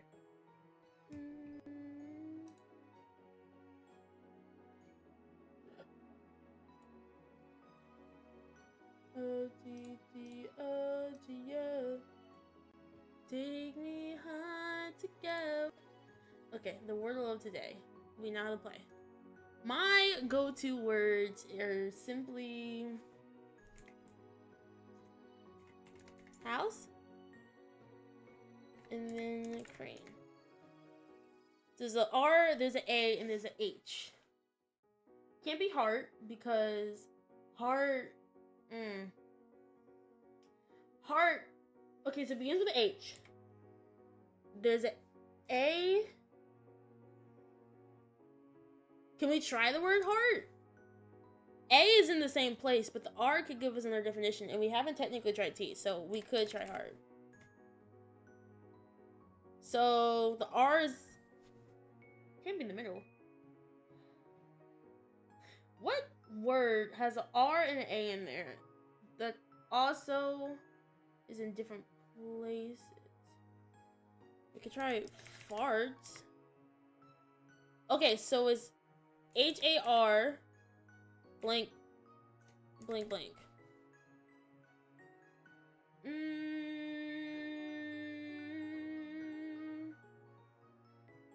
Harpy?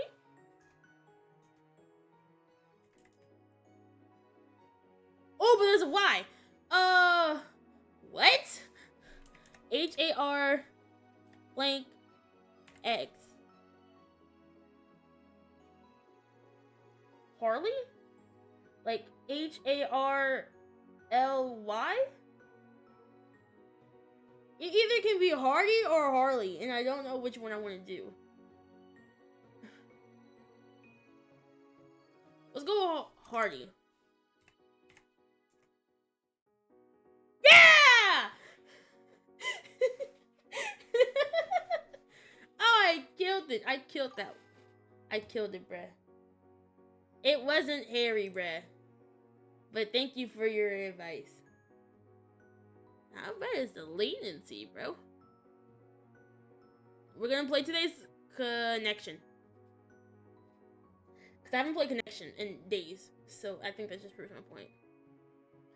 I love the purple color they use for Connections. Not that one, but this. Okay, Gorilla, Hedgehog, Princess, Caption. What the fuck? Oh! I feel like this is connected if there isn't anything else that can connect them. Wow, that's the purple one? Not me getting the purple first. Wait, I actually will have to finish this then because I got the purple one first.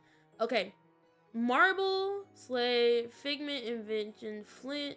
Wait, Marble, Flint, Limestone, and I believe Slate are all different forms of like stones. Kinds of rocks. Okay, look at us, look at us. Okay, we got Fiction, Photo, Fancy, Caption, Invention, Figment, Lead, Dateline. What do all of those have in common? Fiction is fake.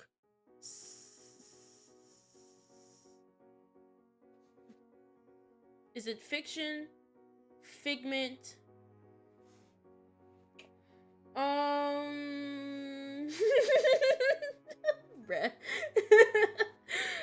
Listen. I started this. I have to finish it. I'm killing it so far. Fiction, Figment. I'm not too sure. I'm not too sure what it is. Because Fiction and Figment are both things that means fake. A photo isn't fake because a photo can be real. Dateline, I'm not sure about that. So, I don't even know what a lead is. So, I'm going to search it up. An opening sentence or paragraph of a news article. Oh, it's lead. An opening sentence or paragraph of a news article summarizing the most important aspects of the story. Wait a damn minute. Caption, Dateline, lead. Now I know what that means. But a fancy, I don't know where fancy would fit in this.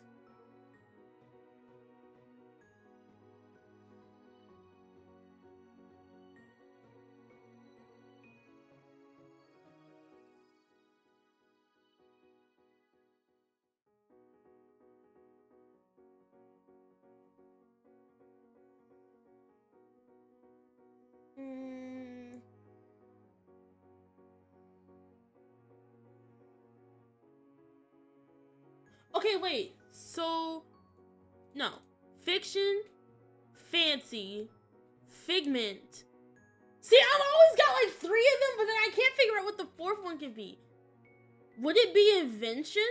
Things that you can create that align with fake? Because all of these have something to do with the word fake, and I feel like invention's the other one. Yes! Oh my god. Oh my god. Dude, I killed that one! Chat, I killed that. I absolutely killed that, chat. Hands down. I think that was amazing. Y'all can't tell me nothing after today. Okay, let's finish this up, because even after the ad breaks, I was playing like both of them. That was really fun. I think that's gonna be our next go-to from when we're in between streams. Or like the ads. We're just gonna start playing games in between. Like simple games like that. Something that I know I can do quickly. Cove brushed his hand against the pale ghost of a scar on his arm. He was at a loss for what to do now. The clock ticked away, counting the seconds of silence. Once you had a chance to settle your thoughts, you figured you'd tell Cove the intriguing news. I have to tell you, you're never gonna guess who I saw today. You didn't give Cove a chance to reply properly. There's seriously no way he will figure it out. Shiloh! Shiloh? Cove repeated the name, his expression blank. From when we were kids. Cove pondered for a moment, then snapped his fingers. Oh, he was the freckly boy from that first summer, right? The one who moved. The guy was named Shiloh, and he looked just like Shiloh from back then, even wearing a hat still. But he had no idea who I was and ran off somewhere. Cove frowned. That's, I don't know. Too bad I missed it. Though you knew him better than I did. That was definitely true. Not only have Cove known Shiloh for a shorter period of time, but he and Shiloh never quite got along. Not that they were enemies either, just kids who were only together because of the other people they both knew. I wonder what Shiloh's up to these days. I don't have any idea. He didn't say much. Oh, well. That was everything you had on that news item, so you moved on to the next week's update. Also, you know the mean old neighbors? The ones that will always yell at us? He cringed. Recalling those particular moments of back in the day was not only pleasant, not even for someone as nostalgic as him. Yeah? They're not coming. They didn't rent the condo this summer. Cove's jaw dropped. You didn't blame him. The elderly couple had been an institution for as far as back as you could remember, long predating Cove's arrival. Even now, as a teenager, you found your neck pricking as you walked by their condo, half expecting a scolding for breathing the wrong way in the vicinity of their vacation home. It was strange to think of that coming to an end. Wow. Cove blinked, clearly struggling with the idea in the same way you had. I didn't see that coming. People being gone, people coming back. It feels like I missed a lot. This has been a busy summer already. Well, you haven't missed the Fireflies. They haven't shown up yet. Well, that's something. And we better not get left behind. There's still stuff to do. You nodded. As soon as you left your house, Cove bent down to let you climb back up onto his back for the last part of the journey. It seemed that no sooner had the night begun than it was already at end, and the dawn of a new day was soon upon you.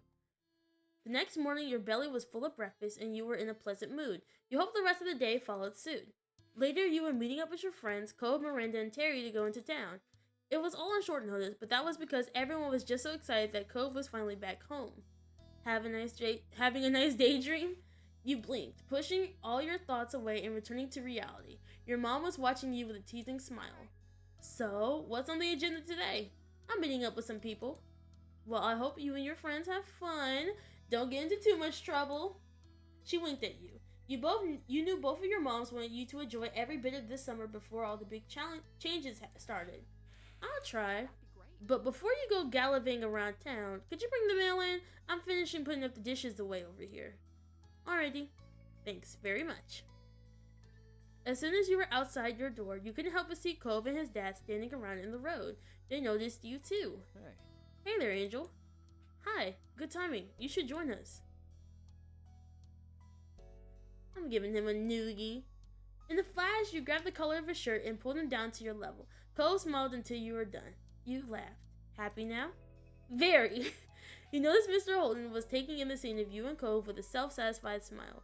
Cole followed your line of sight and shot his dad an unimpressed look. For a moment, Mr. Holden seemed like he had a thought on... What?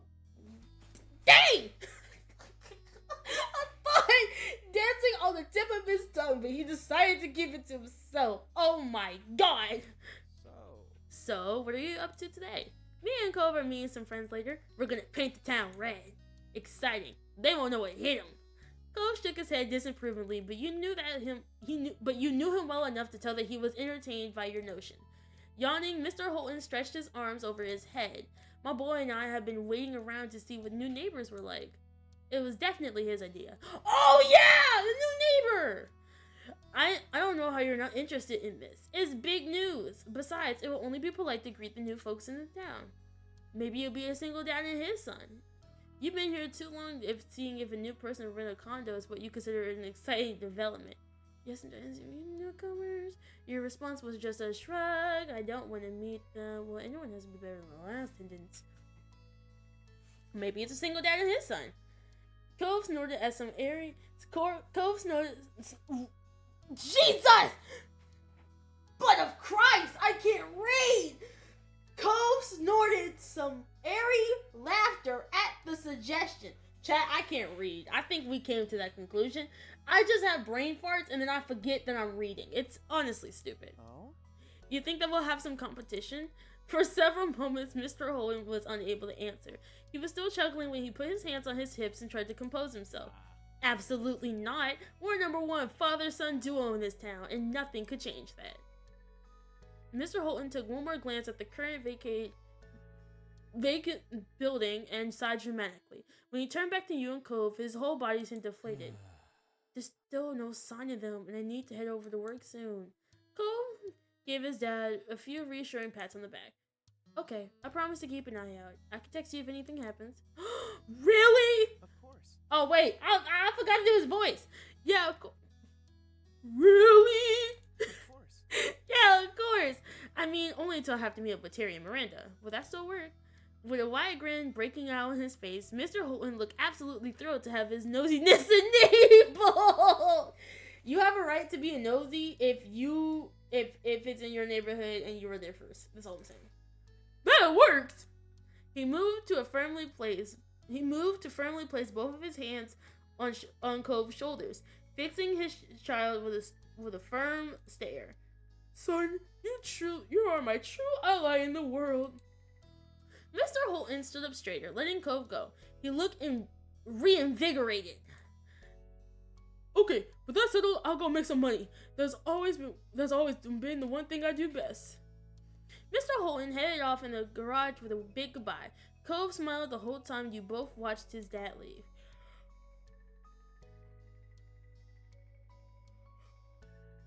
Mr. Holton is definitely one of my favorite people in this game, bro. He always tried his best and was honestly great. As soon as he was out of sight, Miss Cove sighed slightly. Are you okay? Yeah. Yeah, just not looking forward to waiting. Guess I'll be hanging around the street for a while. Why don't I stay to see the new neighbor and keep you company? Curiosity about the new tenant was getting the better of you, and you figured that the wait wouldn't have been too much longer. And besides, you couldn't just leave Cove. Really? Of course, I like keeping you company, remember?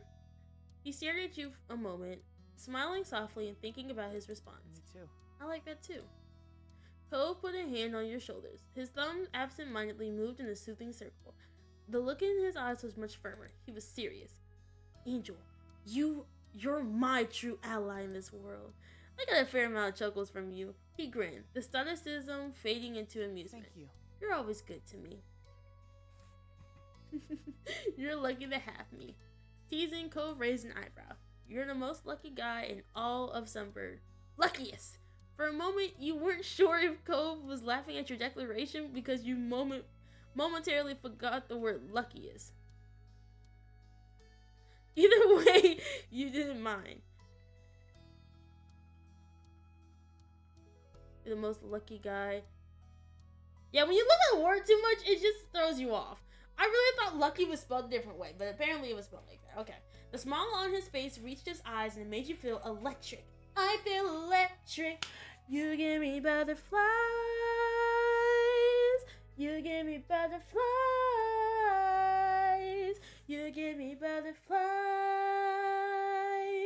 You give me butterflies.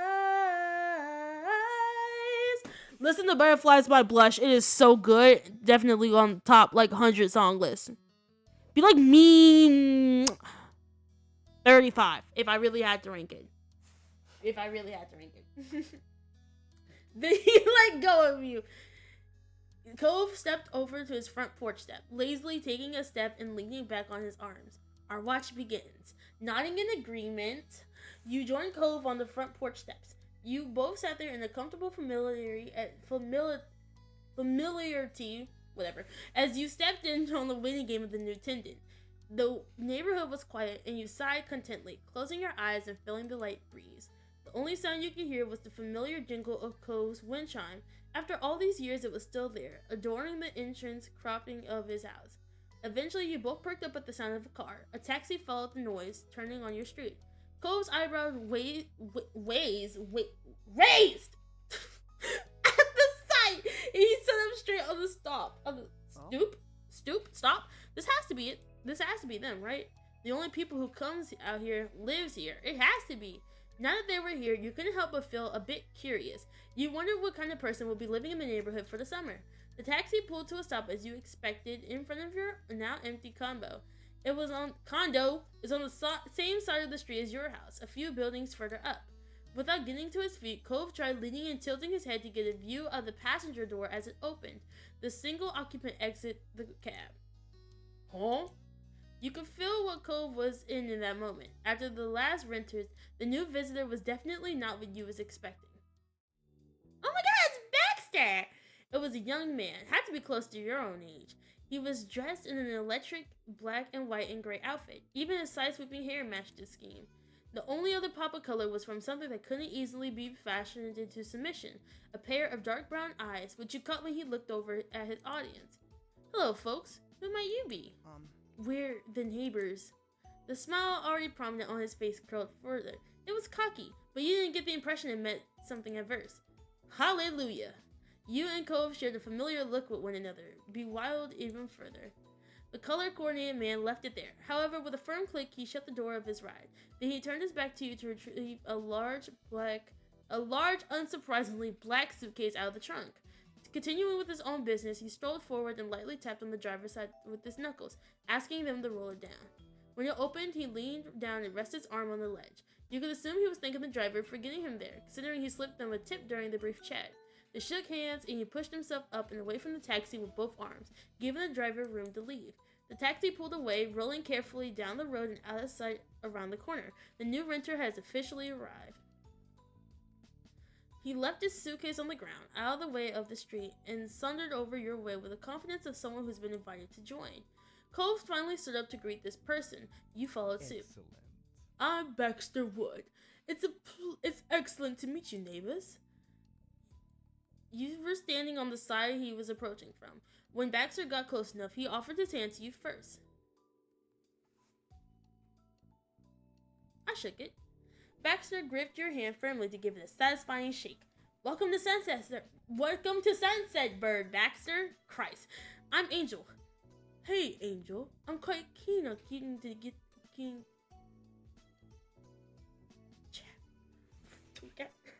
I can't read. Shut up the tweakup! Oh my god! Okay. I'm quite keen on getting to know you better this summer. We could be good friends. From your other side, Cove made a sudden sputtering noise. And you are? He lifted his hand to Cove next. Cove shook his hand, still eyeing Baxter carefully. I'm Cove. Baxter's whole demeanor lit up for unknown reasons. His eyes shone as he studied Cove a moment. Really? Now, wait, is that a nickname or your real name? It's just my name. Cove spoke mildly, having given the explanation many times in the past, but clearly it charmed Baxter all the same. He tossed his head to one side with a laugh. Your parents knew exactly what they were doing. I couldn't imagine a more fitting name for the face I'm seeing. Cove. That's gorgeous. It's... What? It's really not. It's really not.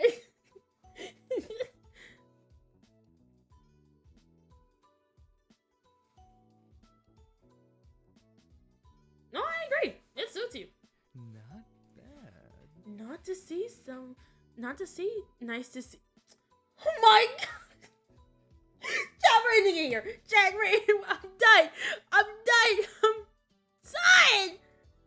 I'm done! Chat, I am done. I am done constantly studying over my words. Chat, I'm done, chat. I'm done. I'm so tired. I'm so tired of stuttering over my words. I don't even want to say goodbye at this point. You all have a great afternoon. I hope you have a Merry Christmas. I hope you have a Merry, good, whatever you celebrate. Happy Leif Erikson Day. Hinga Dinga Durgan. And I'll see you all Saturday. Golly! I hate reading, bruh. I hate it. But it makes me smart, so I'm not too wired by it. But still! Damn!